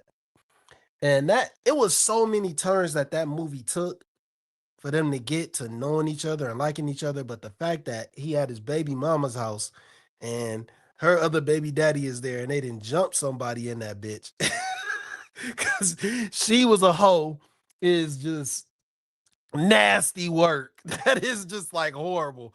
Like, don't be mad at the woman now, man. Like, y'all can't beat up on the man. Be mad at the woman. Like, y'all can't beat him up, man. Like, that shit was crazy. I think That, Pac simped out, bro. oh yeah, he was a simp. Chicago was a simp. He simped out by fighting his homeboy. Oh yeah, he wasn't supposed to kick him out. That's what I'm saying. He wasn't supposed to kick him out. No. That shows good acting, though. Yeah, it was good acting, but it showed like you could have moved on from him a different way. You should have just been like, all right, you don't treat women a certain way. But when he was when he was whooping on what's his name? When he was whooping on Regina King, when Chicago was whooping on Regina King, he ain't want to jump in. But as soon as he touched on old girl, he was like, no, we can't have this. That nigga went full simp mode, bro. Yeah, because the first he was like, nigga, that ain't my problem. Yeah, it's like, this ain't my business. Then this nigga you I right. I wouldn't have been fighting no nigga over no chick. No, I wouldn't have did that. He did it, but he did it twice. So yeah, but I'm not about to fight this nigga over no chicks that I just met. Nah, absolutely not. He sent out. Absolutely not. He was dead ass wrong. But Chicago was wrong for giving her money. For tricking on her. They was like horse. They was at the post office being some dummies. But Slimmy, think about it though. This is the shit. This is how it wasn't just our culture. It wasn't just the shit in real life. Our movies taught nigga don't be a sucker. Yeah. You know what I'm saying? That's the shit that we grew off of. And so when we talk about and we look at niggas in 2000, we look at the niggas in 2026 is because the culture told us, and maybe that shit is the real lesson in this whole thing, bro, is that the culture of the 90s was telling us something completely different. Today, they telling you trick off on the hoes and all of this other shit and doing all of that. And that's what I'm saying, bro. And it's like, no, nigga, she going in a mail truck. Yeah. She's going in the mail truck. And she would have went with dude if she'd have got in his car. Facts. Nigga, they thought it was cool. They going up to Oakland to go visit the cousin. Nigga, we riding in the mail truck. We getting it. That's all it took. It didn't take none of that other shit, bro. Nope. That's the real thing that resonated with me about the movie. Oh, I'm sorry. Go ahead. I didn't know if you was finishing that. I know. Slimmy, you there? I think Slimmy frozen. He frozen. He'll be back. He frozen. But that's the shit that really resonated with me with the movie was that, all right, let me start from the beginning. Women love street niggas all day, every day. For as long as this earth is gonna turn and spin, no matter how traumatized that they are, women forever gonna love a street nigga. That just is what it is. If you got street in you, and I think Azriel kind of framed it beautifully how I was seeing it. Just because you from the hood, just because you from the hood, don't mean that the hood was a monolith. Everybody in the hood was different, and it didn't mean you was a thug. So that's why I laugh at these niggas today, and they say, "Oh, you ain't from the hood, you from this." And it's funny to me because it's like it was a lot of different people that was from the hood, but everybody had a different sentiment. Everybody had a different disposition, different demeanor, and nobody was really shamed because you wasn't a street person just because you were born in the hood. You know what I'm saying? And so I look at this film and I say, nigga, I knew a lot of Regina Kings. I knew a lot of Chicagos. I knew a lot of Janet Jacksons, and I knew some Pops, nigga. Facts. I knew something. His name was Lucky in the movie, but I knew a lot of it was, man, I'm telling you, bro, I knew more Regina Kings in that shit in real life than anywhere else. Hoes that was alcoholics or whatever. You know what I'm saying? Bro, it was a lot of her type. She literally embodied, and that's what makes this movie so great. She literally embodied what hood chicks kind of was like. Yeah. You know what I'm saying? And so I thought it was dope because man, it's I didn't necessarily care or give a fuck about the Oakland actually when they arrived and all of that stuff. And the ending wasn't as meaningful to me or whatever, because basically she was going, but the nigga had a daughter and all of that shit. anyway, right? Then she changed her clothes, of course, and had on a different color because she used to wear all black and all of that. And she was a hairdresser. But like I said, this is just another example. I think that Pac played himself and what he's seen in real life in all of these movies. I don't think that he had to get out of character, that he had to get out of role, that he had to do any of that shit. When he told her, when he kicked her out of the mail truck and said, man, fuck that bitch, you know what I'm saying? Let her walk. And Regina King was like, no, we not leaving my friend. That's real life shit. That's real life hood behavior, 101, what was going on. And Janet Jackson was fucking bad as hell, even in jeans that wasn't skin tight, nigga. Yeah, I was thinking that her body was. Oh my God, dog. You could see she her was shape cold. even when it in her jeans wasn't even skin tight. Yeah, she had on big baggy jeans. Cold. Then she was laying down with a fucking silk outfit. Titties out. Dog. This was like, Janet, what you doing? Wipe the drool off y'all lips. Why you? Nah, dog. What Listen, you I doing? think that she might have looked the best in this movie than I've never seen her, bro. Like real talk. Yeah, that was. She was bad even in the baggy jeans, nigga. It was like, oh shit, what is all of that back there? Good God. Yeah. You know what I'm saying? But I like Poetic Justice because it's kind of like a romance, but it's the hood version of it, but it's authentic because it's how most niggas really meet the chick that they be with. Whether it's the Regina Kings or it's the Janet Jacksons, most people, the person that you get with, let me say this and I'm gonna pass it to Miss Sanchez. What this movie reminded me of was the people that you got with was based off of proximity, and that love can still work and relationships can work, and it's not about compatibility. It's about whether or not you really just like the person and you really want to make it work. That's what this movie embodied to me. You know what I'm saying? Like everybody got together based off of the fact that they was in the proximity of another person that they just liked. You just met the nigga that was coming up to you and that's the mail carrier guy. Do this, you do that, or whatever. But now we got all of these compatibility tests, all of these apps, all of this social media, all of this online, all of these experts, and none of that shit. It didn't take none of that. It didn't take a love language for you to figure out whether or not a person was you fuck with them and you rolling with them. People picked the person, and that was just like, yo, I like you, you like me. Fuck what you talking about or whatever, and they kept it moving, bro. And that was it. That was just the end of it. And so I like 90s movies. I like Poetic Justice. I thought it was dope. I thought Janet Jackson did an incredible job. Again, this is another movie. And if you notice the theme here, Pac was not the main character. He never was the main character, but he always was main character energy, bro. Every time. Ooh, that's a fact. And that shows you how good he is. Man, because he wasn't the main character in none of these movies. I don't even know if Pac ever played a main character. Ever. Maybe in Gridlock or Gang related. Maybe in one of them. No, he wasn't the main character. He never, in my opinion, Pac never played the main character, but he was always the main character. That's crazy. Mm-hmm. That's crazy, bro. Go ahead, Miss Sanchez. Well, of course, I love this movie. To me, the soundtrack, I like this one too, but not above the rim. I like the way it started because y'all know I love the drive-in. I talk about it all the time, and it just made me remember because I used to think like, oh my goodness, what if something like that happened to, at the drive-in while I was there, how he got shot up. But I agree with Slimmy. She did have a lot of trauma, not only from that situation of losing her dude, but her mama was an alcoholic and died at a young age. Like she was going through a lot of different things. I also love the friendships with her and the ladies. The salon owner, I loved her because she gave it to her real. Like, girl, what's up with this nappy ass hair? You ain't gonna get a man if you don't get your stuff together. Like, I just loved how she had her back and told her the truth. It was given. Like, friendships ain't like that nowadays. Now, Tupac and Chicago, Big Booty, they weren't really friends though. And he even said that.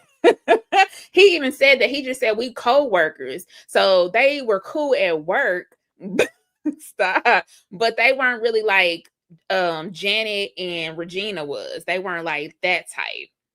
So I could see why he'd be like, F it, I'm gonna leave you here. Which he still shouldn't have left him there. He should have just put him in the back or had him sit up in the front with him. And then Regina, I loved her. She played her role down to the ground. She was talking crazy to him. She was doing good until she said, that's why I'm fucking somebody else. I'm like, no. And then he stopped brushing his hair. I knew something was coming. But I mean, she got some licks off too, so I ain't mad at her. I feel like this movie puts you through a lot of emotions. You had some sad parts, you had some funny parts, you had some like, oh my God, some lovey parts. I feel like it put you through all that. I loved when they went to the family reunion because that's something I would do. Cousin Pete, I would definitely show up to somebody's shit and crash it.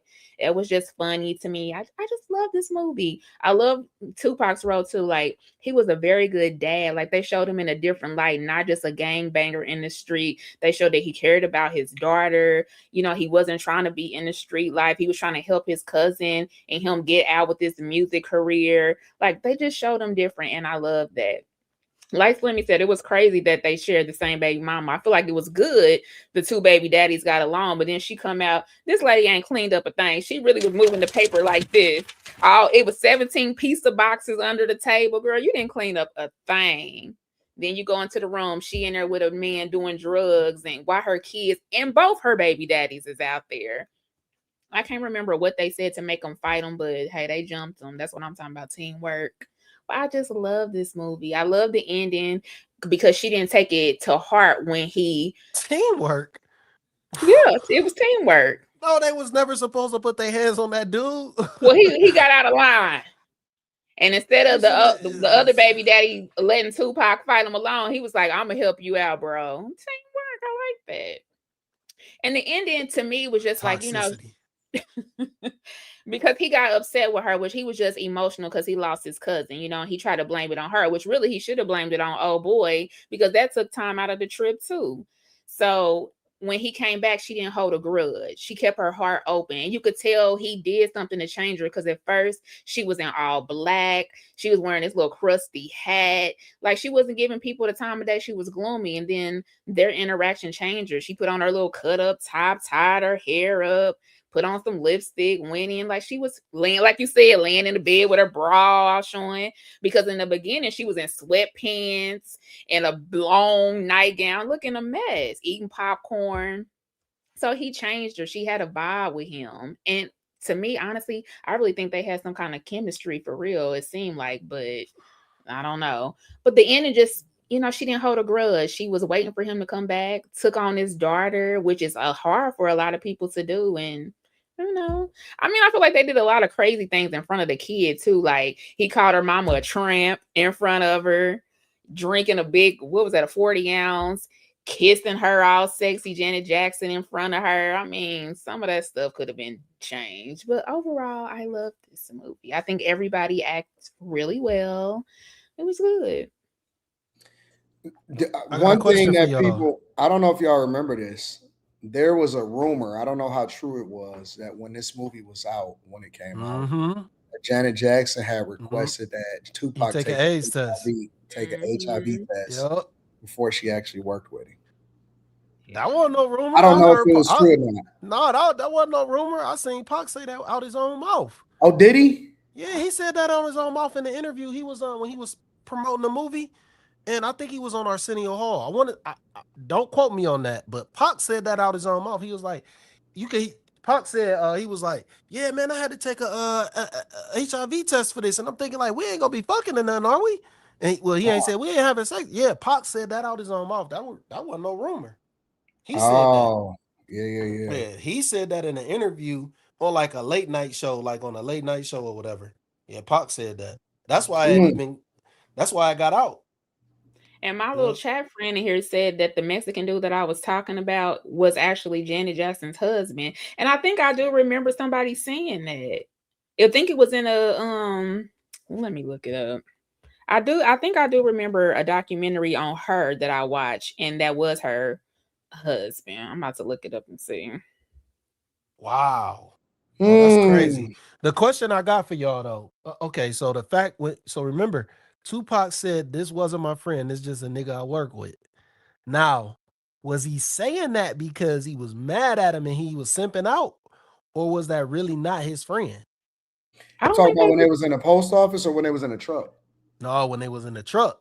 When he was talking to Janet Jackson, he was like, "That ain't my friend. That's just some nigga I know. That's just some he nigga said I it's work somebody with." I work with. Yeah. Yeah. Were they I not don't. really? Was he really just saying that because he Nah, was man. I think that mad? nigga was simping because Yeah. that wasn't the first trip that they didn't took back and forth to Yeah. Oakland. That nigga was simping, bro. Yeah. He was simping out. Because That was Regina his King was like, friend. "Yo, we do this all the time." Yeah, that was his friend, man, and he played him He out. did. He played that nigga, bro. Yeah, he He did played that him. nigga dirty. That was wrong. And Now, he should have Chicago handled said it. it He said, differently. "You gonna leave me over these hoes, nigga?" Yeah. Yep. He was Yeah, he wrong for simped that. out, bro. He simped out hard, dog. But he started looking at him different because I think he started looking at him different because he found out he was giving Regina King money. So he felt like he was I a don't think sucker. that mattered though, But Sonny. that shouldn't have changed. Yeah, I don't think that nothing. mattered. We all the thing about crew back then was that all niggas did different things. Yeah, everybody was different. We just laughed at that shit. Yeah. That shit was Yeah, dead Pac was ass wrong to simping, bro. leave that nigga though. He should have did that shit Cause totally that different. nigga liked Janet so hard, that nigga started fighting him after she got hit. Yeah. And he didn't even hit her. He just put her on the ground. Yeah, she just fell because she came over there and attacked the nigga to stop him. Kicked him in his balls hard. Which Pac should have did anyway. He should have grabbed him up like, nigga, what you doing? Like, right, soon as and he just was put fighting him back. Regina King. Yeah, but Soon he as shouldn't was have fighting fought the Regina nigga. King. He should have just like, Yeah, hey man, chill out, bro. Chill out. He shouldn't have fought. He shouldn't have fought him. Yeah, just stop him, bro. Sometimes you just stop your homie because you don't want them to get in no shit. Yeah, but he was letting him beat on her, and then he I wanted didn't to know fight. how. Like that ain't my problem. This That movie shit made was me foul. really notice how pretty Regina King's eyes are. Like you, in some movies, you can't really tell, but she has some pretty eyes. Oh yeah, she always had them. That's I how know some I people got to don't. know. Yeah, some people don't And think then she's pretty, Boys but in I the think. Hood. Boys in the Hood, you could really see him in Boys in the Hood. It's because of the son. Mm-hmm. Yeah, I never movies. really was feeling Regina King. Because I think that they gave her the wrong role in the thin line between love and hate. It was always making her a thought. They gave her the wrong role in the thin line, bro. Well, what you think she I should can't have remember the played? thin line. She was Martin Lawrence, and you had No, I can't remember her role. No, I remember she her was thin line. She was the girl that like his childhood girl and all of that shit. and she went to the military, and then Yeah. she came back when he was Yeah. running the club, and Yeah. he, and then she started dating the hamburger dude or chicken dude, whatever he was doing. Yeah. I gotta remember. And the old crazy girl was trying to get at her. All I know is whatchamacallit stole the show. What's her name? Oh, big forehead. Oh, Lynn Whitfield. Lynn Whitfield Whitfield. stole the show. Good grief. Nigga, Lynn Whitfield was so fucking fine, bro. They could have got somebody way body. better.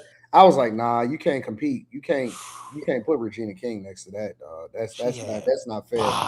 When she was in there burning up that bacon, and he was in the bed with Regina, like that was crazy. This nigga chose Regina King over her, bro, and that shit. I was like, Yeah, this no, that ain't was real. dead This ain't wrong. even real, nigga. That was dead But wrong. sometimes it ain't about look, y'all. Sometimes it's about what the person makes you feel like. No, ain't I no don't know way. what you want. Ain't no way. It ain't just about look. That's the thing, but she was better in every way. Like, well, she did have more money, definitely that. It wasn't just money, it was just everything. Her aura, her grownness, her bro. That shit wasn't fair. I was like, that's not real. He just shouldn't have put it all the way in like so soon. He should have waited and then put it all the way in because he had her gone. I would have told her I loved her a long time ago. Like, man, I love you. I love you, Lynn. When she called in the hospital acting like she was Regina King. Hey, Lynn. Gone. You ain't even gotta wait for it. I love you. I've been loved you. With your crazy ass. She got forehead. Yeah, bro. Yeah. I was going with Lynn Whitfield. For sure. Absolutely. So Absolutely. what do y'all rate these movies in order? For me, it's just all of them is just classics. Like I don't take away any of these movies. It's hard for me to rate the classics because I'm also biased because I grew up at a time where it resonated with me a lot more. Yeah. You know what I'm saying? So But I if don't you know. had to pick one, well, I guess you already answered. Above the Rim would be No, he probably. gonna watch Above the Rim over and over Yeah. again. But that don't mean that it's the best one. Mm. It just means that that's the shit that I kind of like the most. You know what I'm saying? Because of the soundtrack and all of it. I was most influenced by Above the Rim. Okay. I ain't gonna lie. I'm gonna watch Juice. I'm gonna watch Juice too. I'm gonna just damn. It's so hard because it's just I'm gonna like watch Juice too. I don't think I can rate these movies. I can't I put them in can't, no bro. order.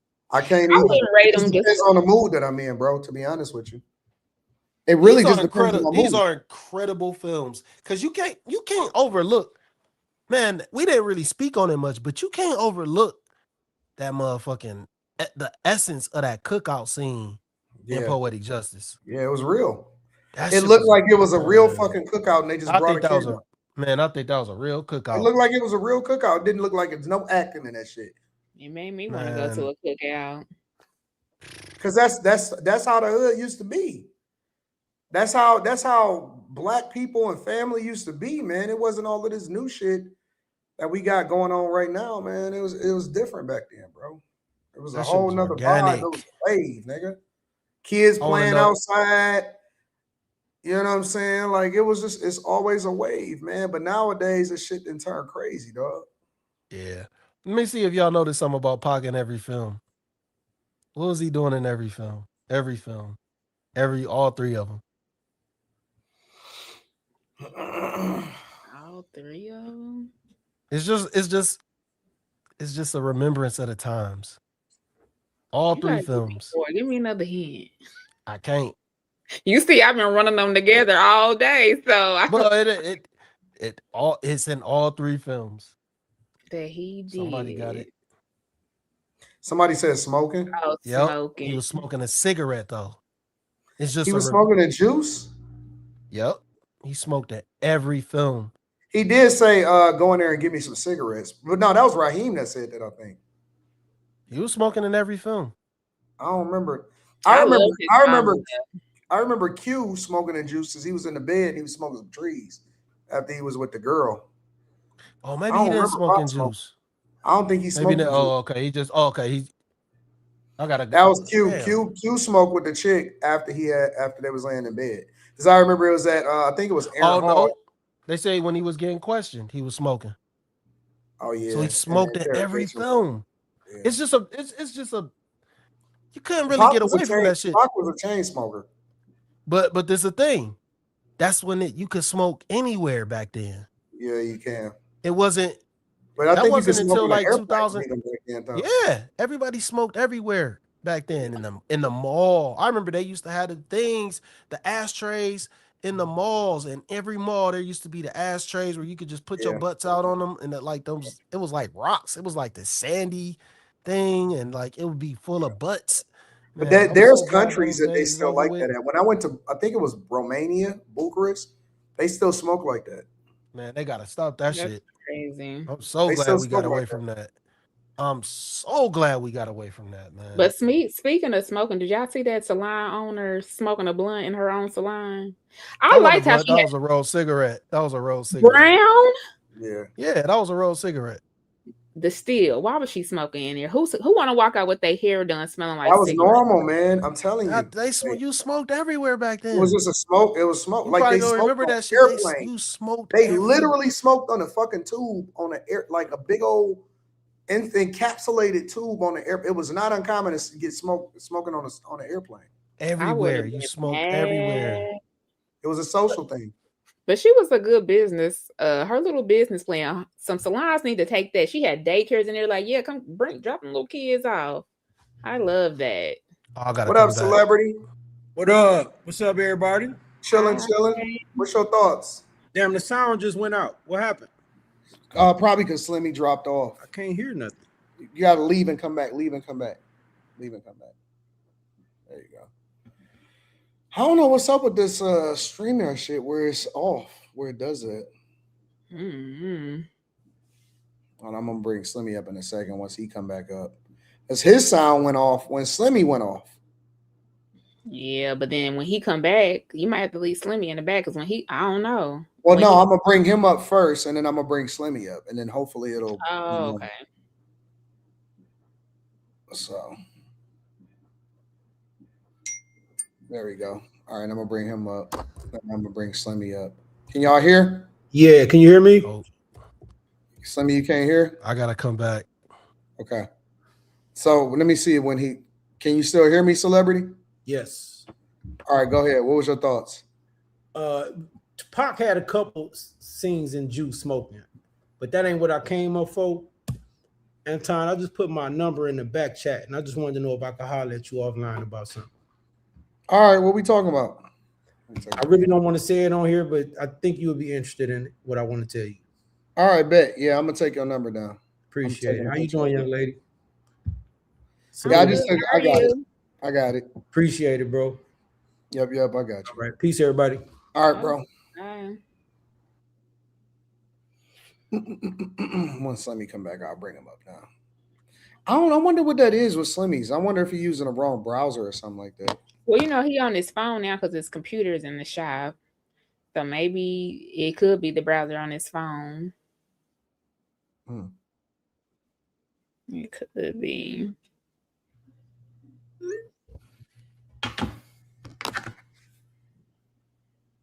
We all need new computers. I have demands. I'm just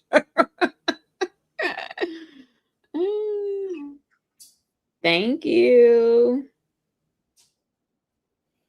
Yeah, I've been trying to set my game up. We got a lot of watchers. I can't be caught slipping. Yeah,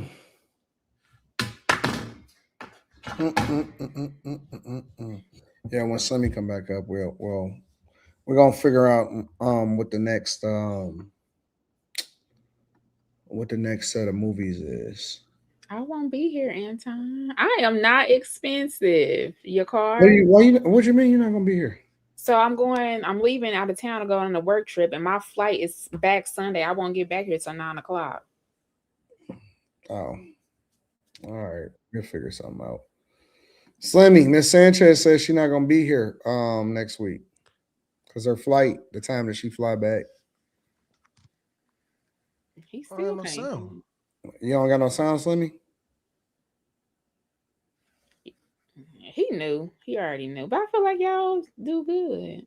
I am not high maintenance. See, y'all letting Anton get to y'all head because of that necklace. Y'all ain't seen me with nothing on here. I got this from the hair store. I'm joking.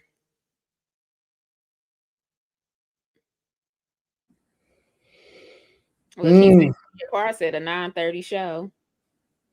Yeah, I mean, it don't have to be 8:30. But you get back at 9:30 your time. You in a different time zone. Hold on. Yeah, we could hear Slimmy. He said he couldn't hear us.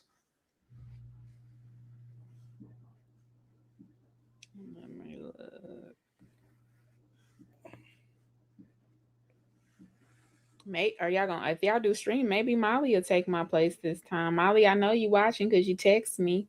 Can you hear Slimmy? Maybe your headphones is out. I can't hear nothing. We can hear you. This shit's sad, man. Can y'all hear me? Yes. How come I can't hear How come I can't hear y'all? Check your. Oh, let me text him. Let me call him. We can hear you.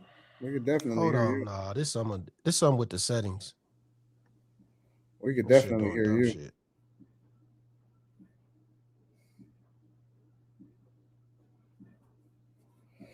We can hear you. Slimmy, test on 1, 2.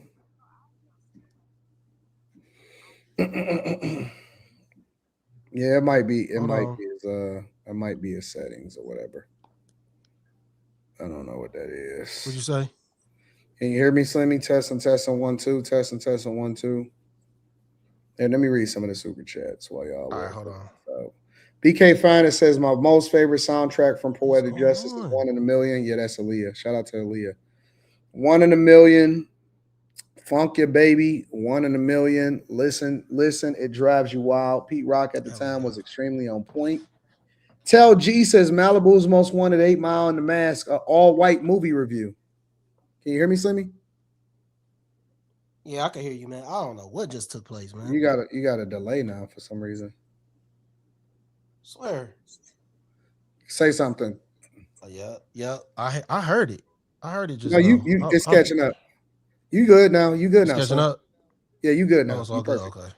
DJ Jammy Jimmy says, "Congratulations, Michael B. Jordan, for winning an Oscar for Sinners." Fun fact: he auditioned to play Tupac in the Notorious movie. Thank God he didn't get it.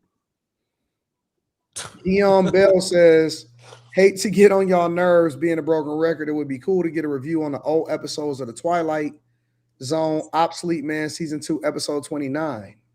Damn, this nigga went to an exact episode. Let me see that shit. Twilight Zone, Obsolete Man. Obsolete Man. All right. I just took a picture of it. Thank you, Keon Bell.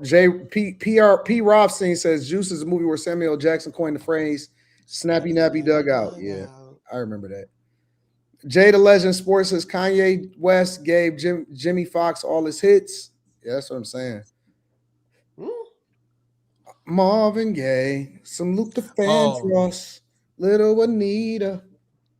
What's crazy is those ain't even the songs I like by Jamie Foxx. Like that's the ones that put him on. Yeah, the twist on there. Yeah. Like, Nicholson 83 says 80. We have tacos and tequila here in Kansas City. You should come. I'm coming through Kansas City. I don't know about tacos and tequila for him, but if you what do you mean so, for me? I don't even go to tacos and tequila. I don't even go to tacos and tequila. What does that mean? What's the problem? Is it too? So the streets? No, it's not for the streets. Like for some reason, they always have Nelly and Ashanti. It's always, kind of like them. It's outside, way out far out in Kansas, and it's outside. You got to bring your lunch here. I mean, you might like to try it out, but it's just not for me. It's not my type. It's a concert. Yeah, they bring it's a music festival. I wouldn't call it a festival, but that's what it sounds like. How many artists? We're supposed to have the World Cup here, though, if they don't cancel it. What? The World Cup is supposed to be here if they don't cancel it. Showcase Classic says, "Will y'all do? I will review anything y'all want us to review. Whatever y'all want us to review. 50s and 60s. Yes. Yeah. Jeez. I'll review anything. Oh, Slimmy, Miss Sanchez was saying that she's not gonna be here next week, or her plane don't land until 9:00. Yeah. So I don't know how you want to play it. What you want to do? We can wait for her, or you. I mean, it's depending on y'all schedule. Well, no. Well, we was trying to figure out if we should cancel it, if you should make it later, if we should move it. What you know what I'm saying? I don't know what you want to do. We can make it later. Why would y'all cancel it? No. I'm just listing all the. Oh. Well, this is what we're gonna do. We still gonna do frame fights next week. I'll let y'all know throughout the week if we gonna push it back or. I'm gonna see if I can move my flight before you do that, Anton. I'm gonna see if I can. Don't move your flight. Like do whatever you got to do that's convenient for you, and then we'll figure it out. Okay. So we could probably make the time later because we do it at 8:30 Eastern PM anyway. So it's like, yeah. I don't have no job. Unless you want to do it on Monday because you don't have a show on Monday. Oh. he ain't doing that. Not on no day where he don't already stream. Hell. Well, he's gonna get a new show on Mondays anyway. This could be practice. Yeah, but it ain't that time yet. I can tell by that noise at time. No. Honestly, to be honest with you, I don't mind pushing it to Monday because this show was not work for me. This show was like fun. It is fun. But I don't know what time you gonna be available, Slimmy, because you jump on later on a weekday. Oh no, I got Sunday, Monday off now. That's my new. That's when it starts. So we can possibly. All right, we'll figure it out throughout the week, y'all. I don't want to say definitively what's gonna happen, but we'll figure it out throughout the week. I just know I gotta get my fucking computer back, man. This shit look terrible, man. Jesus. It is what it is. I wouldn't make it word too much about it. Wow. So are we doing Denzel movies, Eddie Murphy? That's the thing y'all got to figure out. I said Eddie Murphy last week.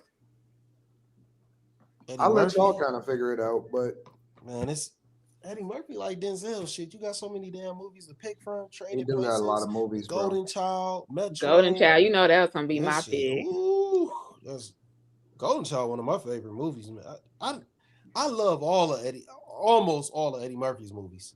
It's crazy. He just only one I didn't. That Coming to America 2 shit.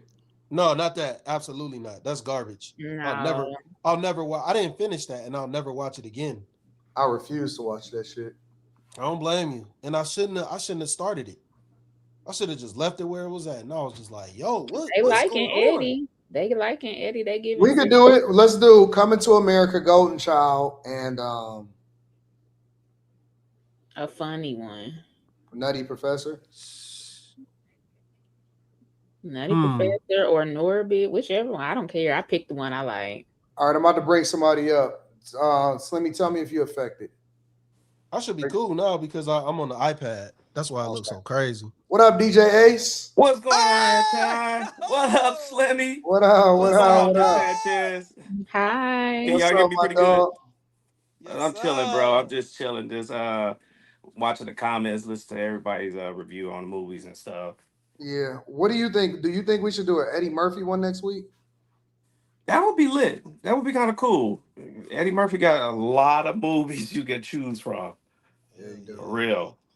So he does, man. I'm talking about you going back to 48-hour days.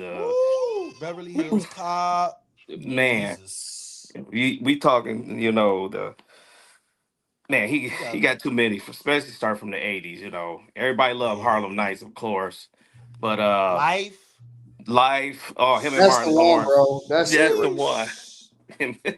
That's the fucking one right there, bro. Life is it, bro. Gosh. Life is it. Yeah, that's definitely a classic. I mean, if we gonna do Eddie Murphy, you got to do Coming to America. You got to do Life, and I don't care what y'all pick after that. The Golden Child. Golden Child. Golden Child. I don't know why y'all so obsessed with the Golden Child, bro. All the Beverly Hills Cops. I mean, Beverly 1 and 2 Hills, is classic. It's Axel 48 Foley. hours. You got the Detroit Lions Letterman on and stuff. Dude, Yeah. I think it should do Harlem Nights, bro. What's 48 hours about? You never saw 48 hours? It's 2 of them. Slimmy is so surprised every single time it's saying Slimmy be so I saw it in the hard. chat. Somebody was like, "How old is Miss Sanchez?" Slimmy be She so too heartbroken. old to not know that one. Right. Hey yeah. now. Yeah, You're you too talking. old to not know that one. Yeah, I've never even 48 heard of hours came out before Beverly Hills Cop. Yeah, that was 48 hours. Yeah, Slimmy, you got to give her some grace on that, bro. Yeah. 48 hours is incredible, man. Yeah, but 48 hours is not. That is like 80, 86, 87, 88. You can do Trading Places. Woo, it's so many. Yeah, It's so many. Trading Places is incredible. Yes, it is. I watched that the other day and cracked up like I first seen it. My boy Mortimer. This was a stone groove, my man. Shout out to Mortimer. Yeah. Get the fuck out. Shout out to Mortimer. It's like everybody get the fuck out. Who put on my clothes on my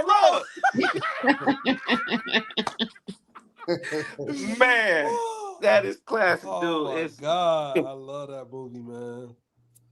I'll be so biased, like I don't even want to rate. I can't. You know what I realized? We didn't even put Philadelphia on the list that Denzel Washington was on. No, yeah, we said it. Y'all said it. Did we? Yeah, we said it.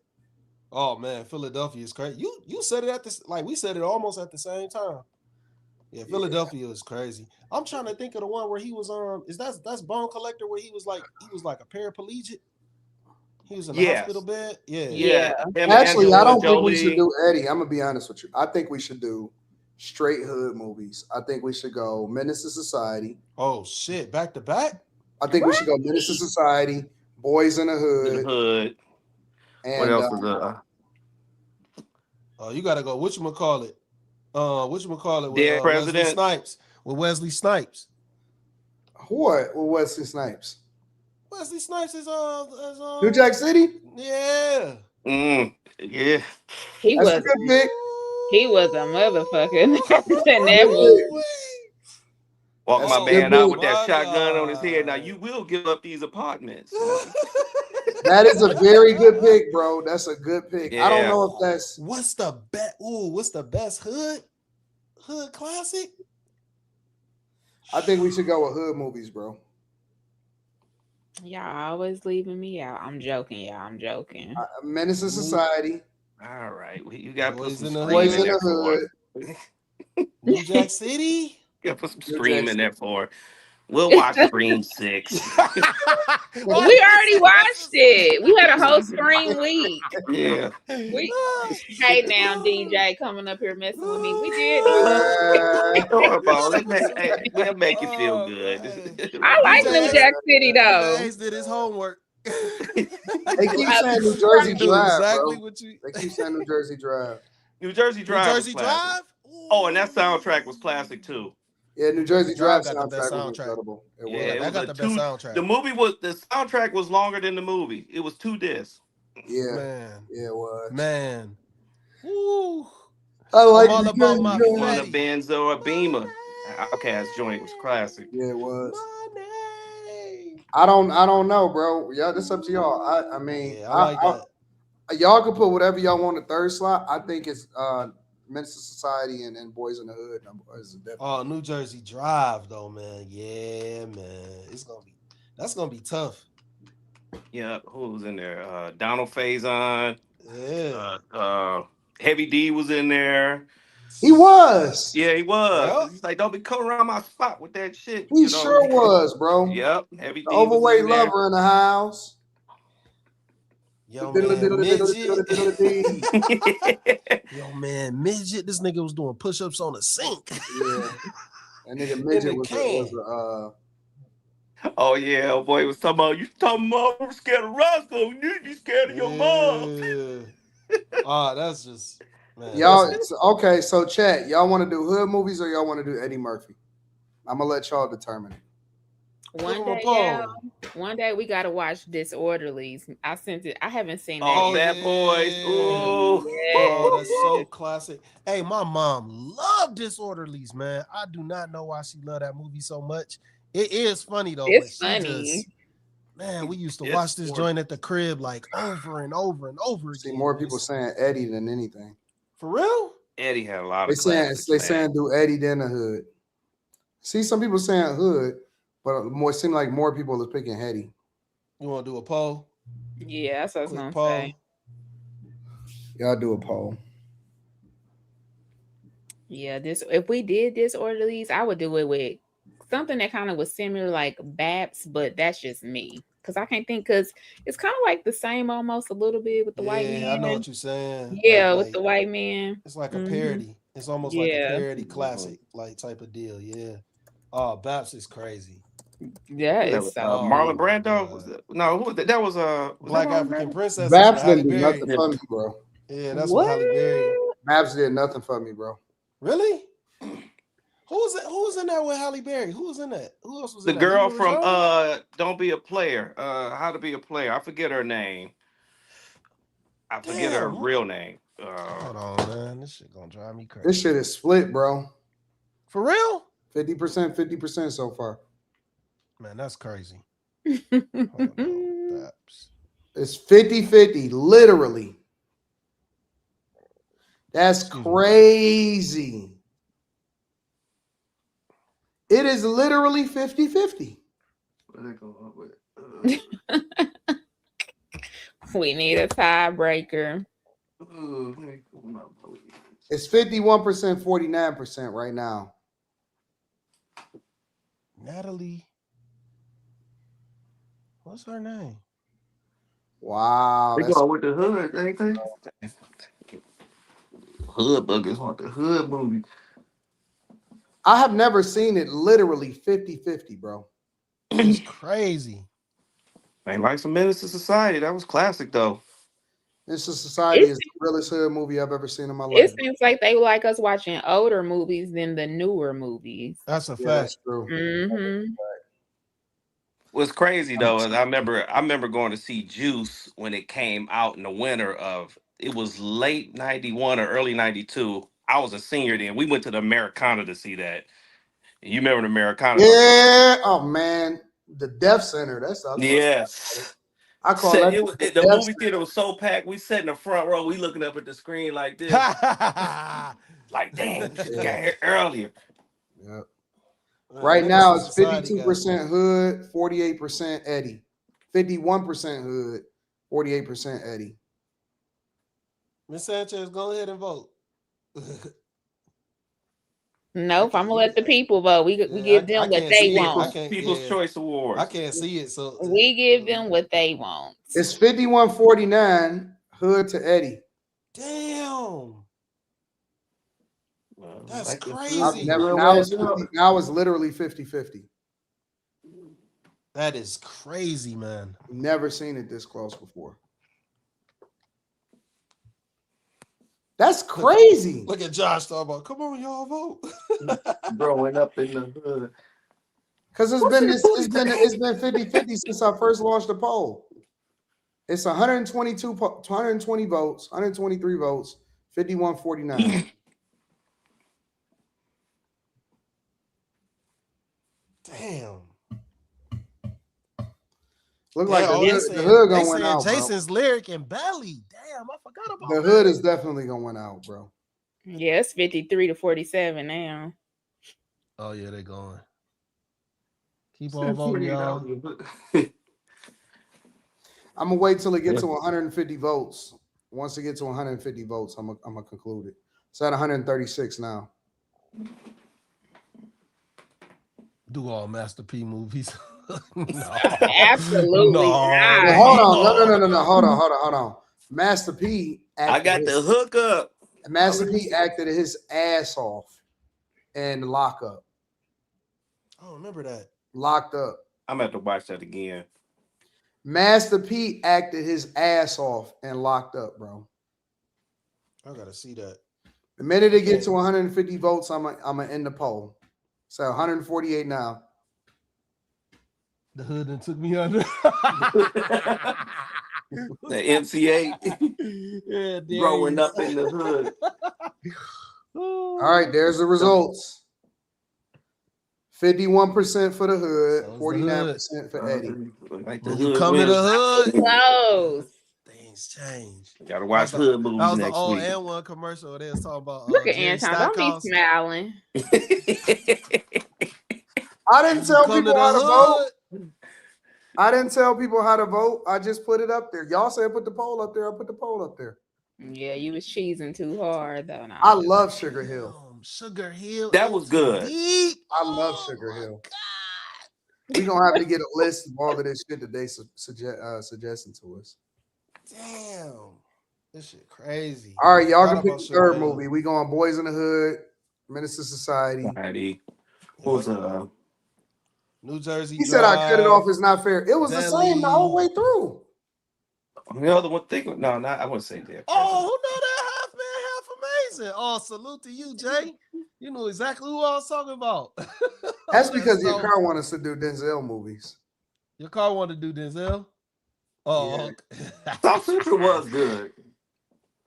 Oh, South Central is good, but it ain't up there. No, it ain't. Up there. It's one of those movies. If you know, you know. Yeah. Next time it's my pick. I'm picking Woo, Booty Call, and something else stupid. Nah, Woo. You're on that one. No, what's our Booty Call? I like Booty Call. I ain't watching that shit no more. Tommy Davidson, that shit was hilarious, bro. No, it was funny. It's just like I don't even know if I could rate that. I love that movie. That movie was funny as hell, bro. That's with Jamie Foxx, right?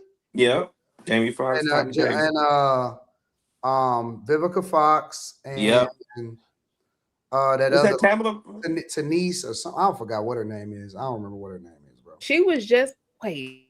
Was that Tamala? You know what? I got that mixed up with the joint that I'm getting that mixed up with the joint that we just watched. Nah, Booty Call is funny as hell, bro. What was Breaking Out of Rules? Yeah, breaking out. Nah, Tamala Jones. Tamala Tamala Jones. Jones, I'm yeah. messing with Miss Sanchez. Yep, Tamala Jones. Shout out to the chat. She got a Booty twin Call one too. bad. I swear. Y'all give me a third movie. Y'all want to do New Jack City? Oh my god. That'd be a good one. I know somebody said Paid in Full. To die. Paid in yeah, Full you was could- more Paid in- was more. Yeah, recent. that's more that. Yeah, that's more modern. Okay, then they said In Too Deep. In Too Deep. That's Nah. that's still kind of modern too. That's a cop movie. Yeah, that's still kind of modern. New You Jack ain't City. no cop, Reed. Jay Reed. So let's throw New Jack City in there. Oh my God, you could trust me. I got your back. Did y'all say Boys in the Hood? Yeah, Boys in the Hood. Okay. Minister Yeah, that was the Society. original Hood movie. You got to start with Jack that. Ice-T did City. not do a great acting job in New Jack City, but that's okay. We'll get there. Oh, he's horrible. He is horrible. He's horrible. Let me tell me Halle Berry was in there and I didn't even know. Yeah, Halle Berry, you went from prom queen to prom fiend. Yeah, Halle Berry in there. I have to really watch. You gonna see her? Me. You gonna see her? Yo, you gonna see her for sure. You gonna see her for sure. She got a role in there. Yeah. Oh yeah, man, that's it. Start making that flyer now. You know what else If I you, like? add, I like if you do Eddie, you definitely got to do Boomerang.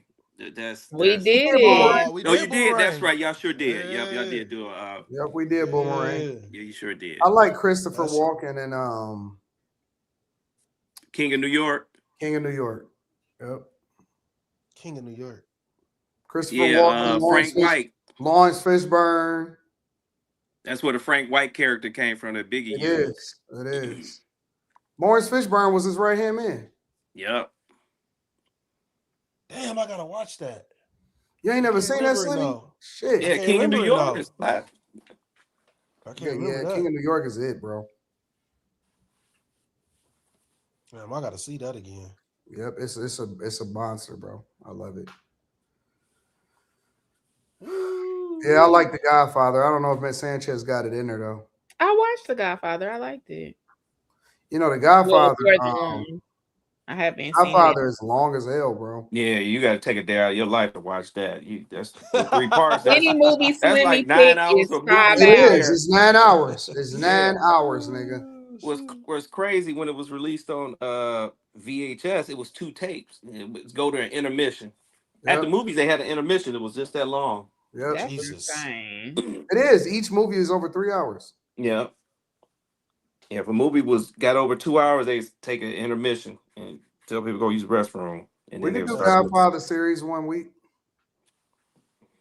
Yeah, you gotta listen because that's all dialogue. Yeah. That's my favorite. That's all dialogue. Every time I tried to get out, they pull me back in. Yeah, that's my favorite, bro. That is my favorite. Godfather is probably one of the greatest movies of all time. Oh, you know what? Nope, because there's something that somebody didn't see. What? We have to Hey, watch please that. don't say Tenet, because please do not say Tenet. No. It's along the lines of Godfather. Miss Sanchez has never seen Goodfellas. Yes. Miss Sanchez has never seen Goodfellas. We gotta do that one time for the culture. Just she gotta experience that.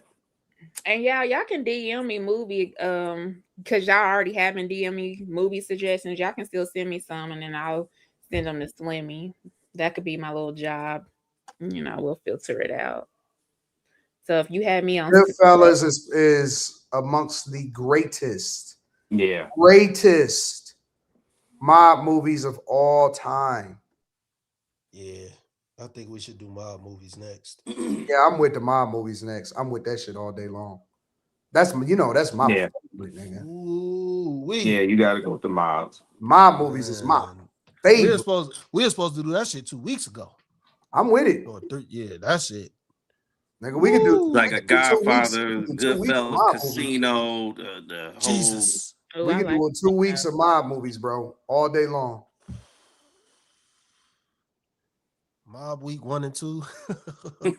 No, seriously, bro. It's enough great mob movies to last a month, nigga. It is. You talking about Donnie Brasco? Yeah. Bro, it's 1,000. It's some dope ass mob movies, bro. Yeah, they even saying hoodlum and shit. Yeah. Oh yeah, with Lawrence Fishburne. Yeah. Yeah. Oh my goodness. Carlito's Way. Shout out to Carlito's Way of Bronx Tale. Yep. Yeah, bro. There's a lot of those. Yeah. Send y'all suggestions if y'all on my Instagram. Blow. That's one of my favorite movies. Oh, yes. Blow is good. Oh my God. That's one of my favorite movies of all time, bro.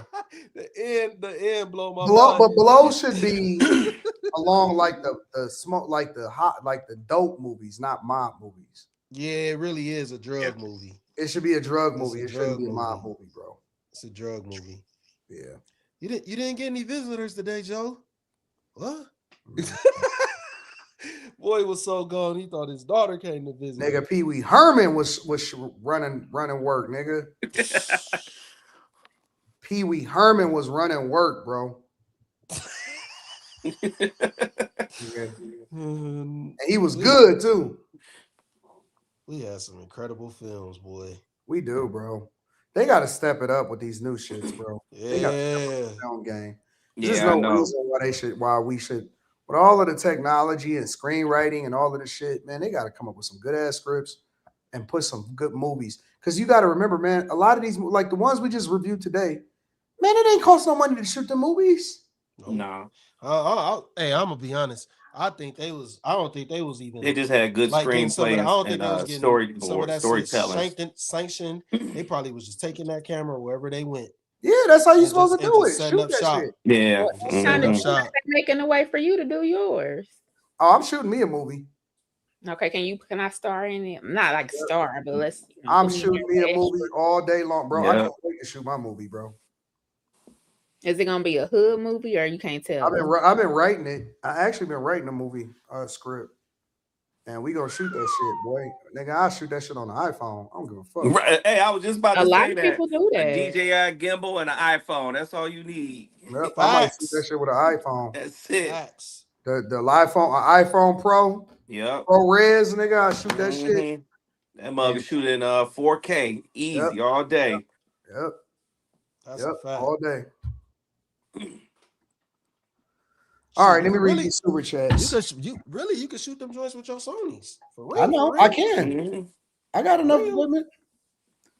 Tony Esquire says Michael B. Jordan wins an Oscar for male lead actor. I don't know who Maury Harvey found that's better than him, but whatever. Sinners won 2 Oscars. That's awesome. She dating that dude from what's that movie? A show Anton ain't watched. Damsel Idris. Yeah. She spent the block on him. Yeah, she let me go on back to him. Yep. Her stock running low. It's okay. She gonna keep one. Yeah. She'll always keep one. If you ain't first, you last. Kyle Scott says y'all need to do New Jersey Drive, don't sleep. How about Fresh? This is only just commentary. I like Fresh. Fresh is okay. Fresh is crazy. Mr. Church was in the top 10 of Eddie movie. Stop it. Don't you do that. I've never heard of it. I haven't. Must be on Tubi. Terrible People podcast is this week Hood Classics, next week Hood Comedies. Keep it simple, y'all. Love y'all. One of my favorite shows, fam. Shout out to Terrible People podcast. P. Robson says the Hood movie should be all West Coast, Boys in the Hood, Menace to Society, and South Central. That could be a good idea. You could do South Central instead of New Jack City and keep it West Coast. That's what I want to do. We'll figure it out. Scratching with Aunt Love says, don't be a menace to South Central while drinking your juice in the hood. If you add that to Hood Comedy, Hood all day. Yeah, of course it is. With my milk of magnesia. Tony Esquire says, Sugar Hill, Brooklyn's finest, never get their flowers. Yeah, we might do one of those. I'm with that. Keon Bell says Godfather would take the whole show. A lot to unpack. That's 9 hours, bro. Only just commentary says y'all should do Steven Seagal Chuck Norris movies. Oh Lord. Akia says you guys should do Casino. I agree. Blow says Muslim Maid. I appreciate you. Neon says biggest crash out, Joe Pesci or Tupac? Joe Pesci. Joe Pesci. Easily. All day. Oh my God, he All ruined day. everything. Yeah. All day, nigga. Everything. In almost every movie he was in. Yep. Big One M Dub says Road to Perdition with Tom Hanks. We need to do apocalyptic movies, bro. We got to set apocalyptic movies separately. Woo. The Road, Jesus. The Road, Book of Eli. Goodness, I'll figure out a man. third one. But the Road and Book of Eli apocalyptic movies. Yeah. The Road and Book of Eli got to be in there. Both of those. Yeah. Oh man. I'm trying to think. Shit, it's so many. You really want to go classic some Mad Max movies? Mad Max. I like Mad Max movies. They got a new Mad Max. What? Shoot, the second one was real good. Yeah, the ones that came out. Saying Baby Boy should be the third movie. Should be the third Hood movie. So you could do that. You could do Boys in the Hood, Minister Society, and Baby Boy. Baby Boy got that. What else would you put with Baby Boy, bro? You keep it in West Coast. Baby Boy, Baby Boy. He don't love me no more. You keep it in West Coast. Baby Boy is it's playful compared to the other ones. Even though people was shooting, that joint playful compared to Boys in the Hood and Menace. Snoop was funny in that movie though.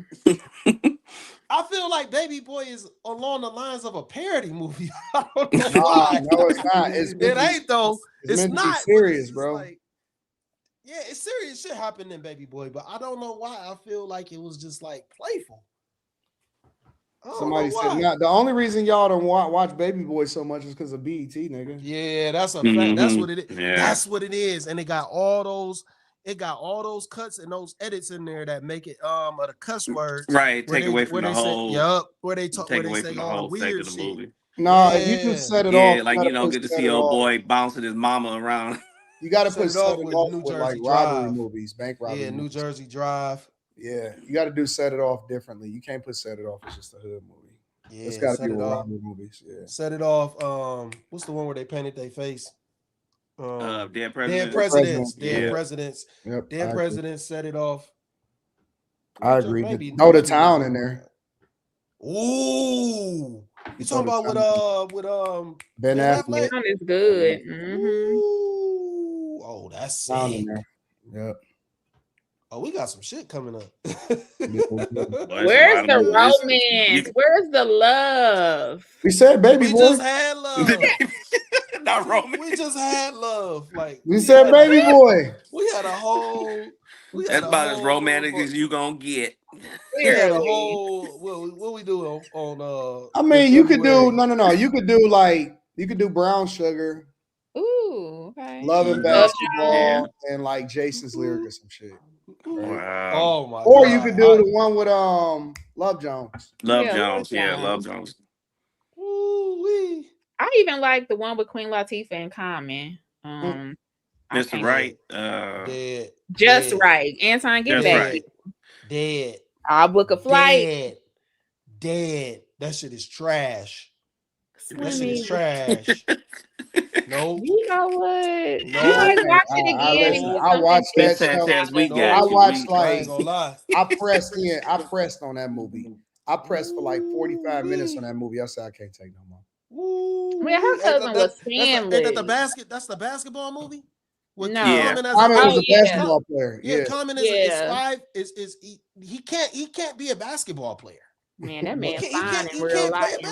Player. That's the only reason they want to watch it. Somebody fine in real life. Deliver Us from Evil is good too. That was fun. No, Common is like 5'7", 5'8". Oh yes. Yeah, he tall. Well, I'm 5'2", so that really don't matter. But never mind. Yeah. Oh, never mind.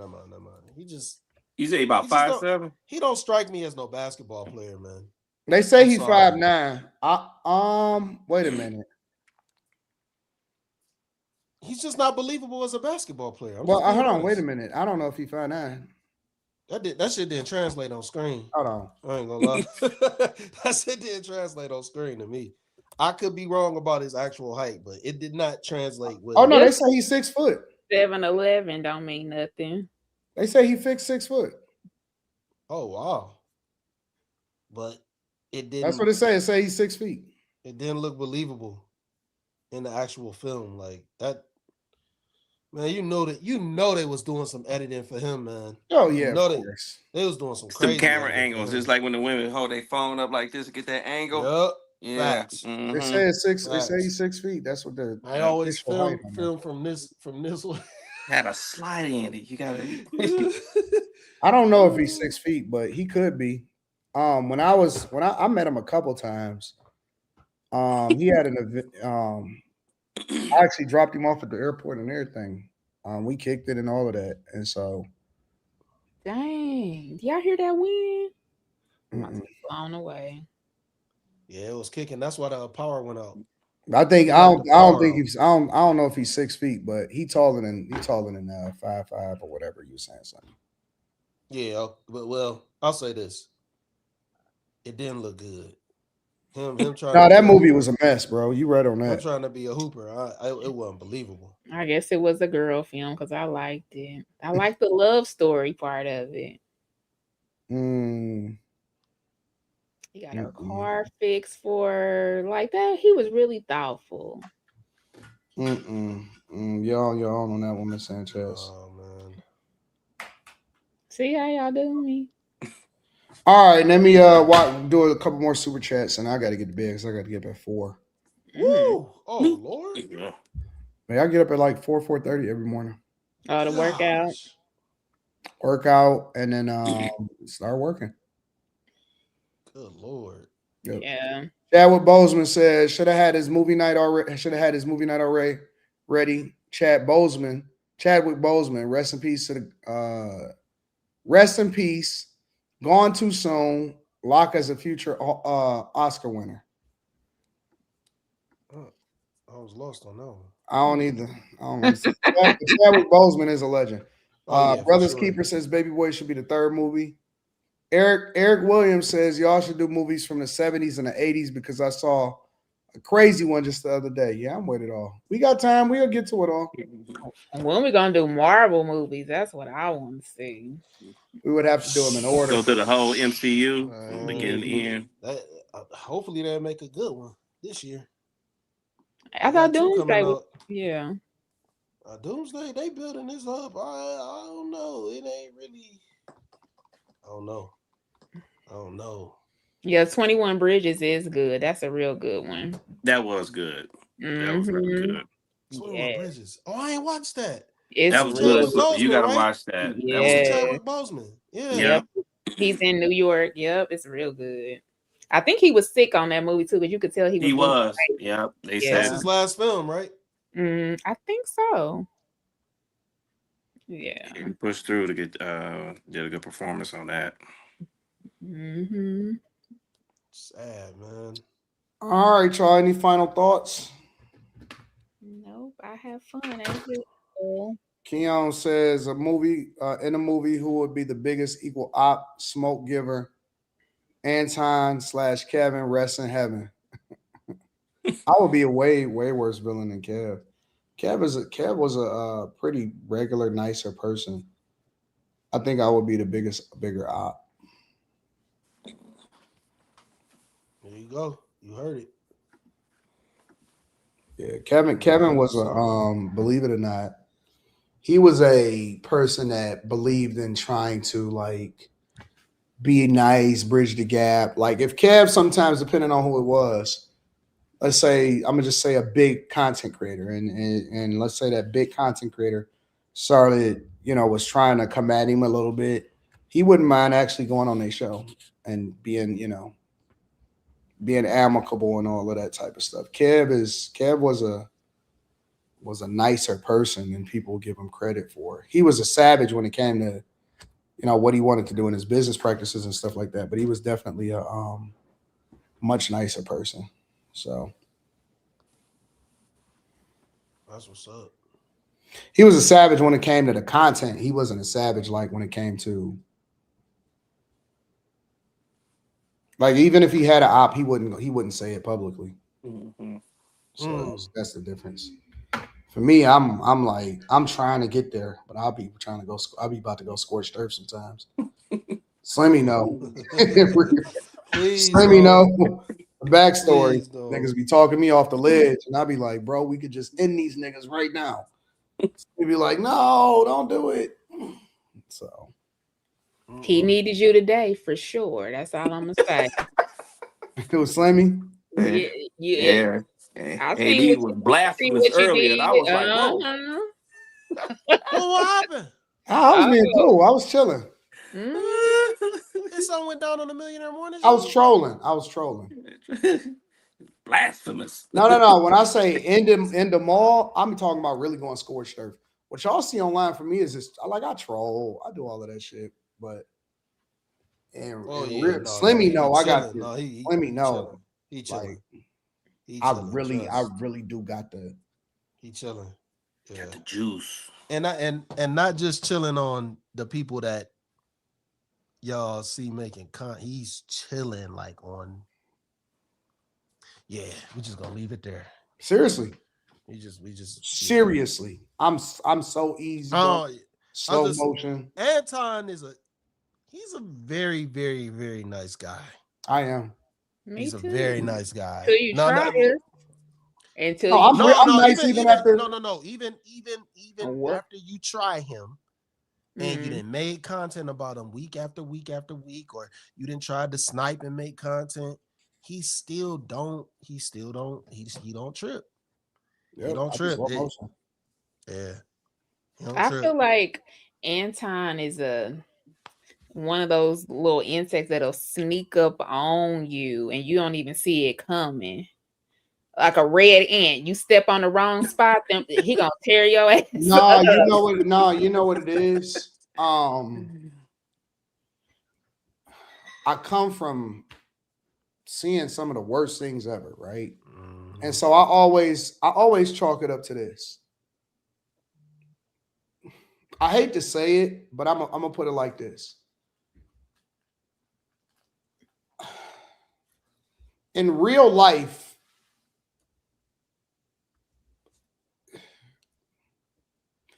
you seen stuff in real life. I'll just put it like that. Like I've seen people die in real life. Yeah, it don't be worth it once you see stuff like that. You know what I'm saying? And so at the end of the day, I just think to myself, like, this is the internet. It doesn't matter in real life. And so I'm so blessed to be able to make the type of revenue that I make and bless the people that I do business with. And it's no way that I'm ever going to compromise that over these suckers. I'm never going to put other people's earnings and other people's well-being and everybody else running up a bag and taking care of business. I don't think that I'm even close to where I'm going to be in the future or where we going to be in the future. And I'm not about to fuck that up and let nobody trick me out of my bag that ain't even relevant in my life.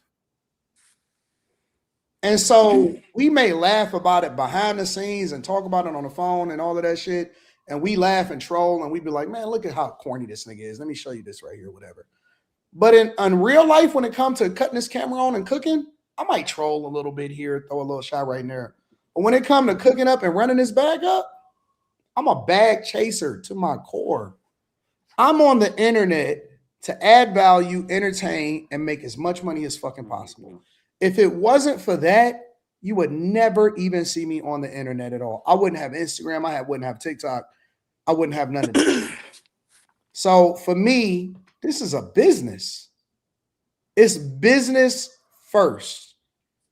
Business first. That's shout out to Slimmy. It's always going to be business first for me. And so could I? Yeah, 100%. But man, in real life, niggas would kill. I'm in the less than top 1% of very rarely people ever getting more than 1 million subscribers, let alone making millions of dollars every single year on this shit. I'm blessed. So, you let the roaches scatter about and you put it back in perspective and you make sure that you run that bag up. And that's what it's about. It's always about never. I've seen too many people, I've seen too many content creators. I've seen people of all walks of life get tricked out of their bag by some suckers. Facts. Facts.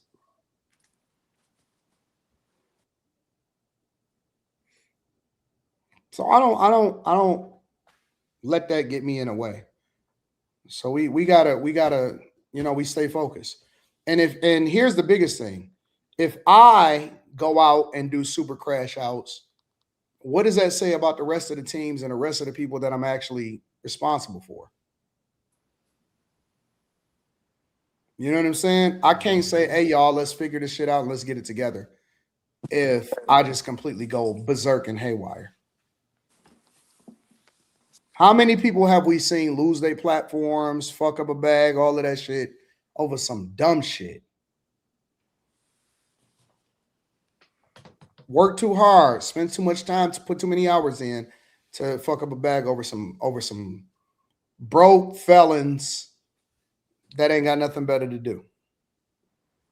Trolls. Yeah, let them do what they do and run it up. Trolls. Yep. Run it up. That's what I'm on. So, yep, that's what it is. At the end of the day, we got to stay focused. We got to run up a bag and we got to take care of business. We ain't here to make money. We're not here to fucking, fuck the ops, fuck the friendships. Let's get this money first and then let's be friends afterwards. Right. You know what I'm saying? So that's what the goal is. We back at it on the Millionaire Morning Show tomorrow. Yes, Your car, sending tons of stuff over, bro. Kind of melded in a little bit today, but we back at it tomorrow. Any final thoughts, y'all? Hey, good show. Hey, AD, Miss Sanchez, Slimmy, thank y'all for Nice having to me up meet here. you. Nice My to meet dog. you too. Hey, Yeah, Slimmy, my gotta come to dog. the D, Shout out boy. to DJ Ace, bro. Hey, I appreciate you, man. Appreciate you more, bro. All right, later. Bye, homie. All right, we love y'all. We appreciate y'all. We out. Peace. Hey, out of here.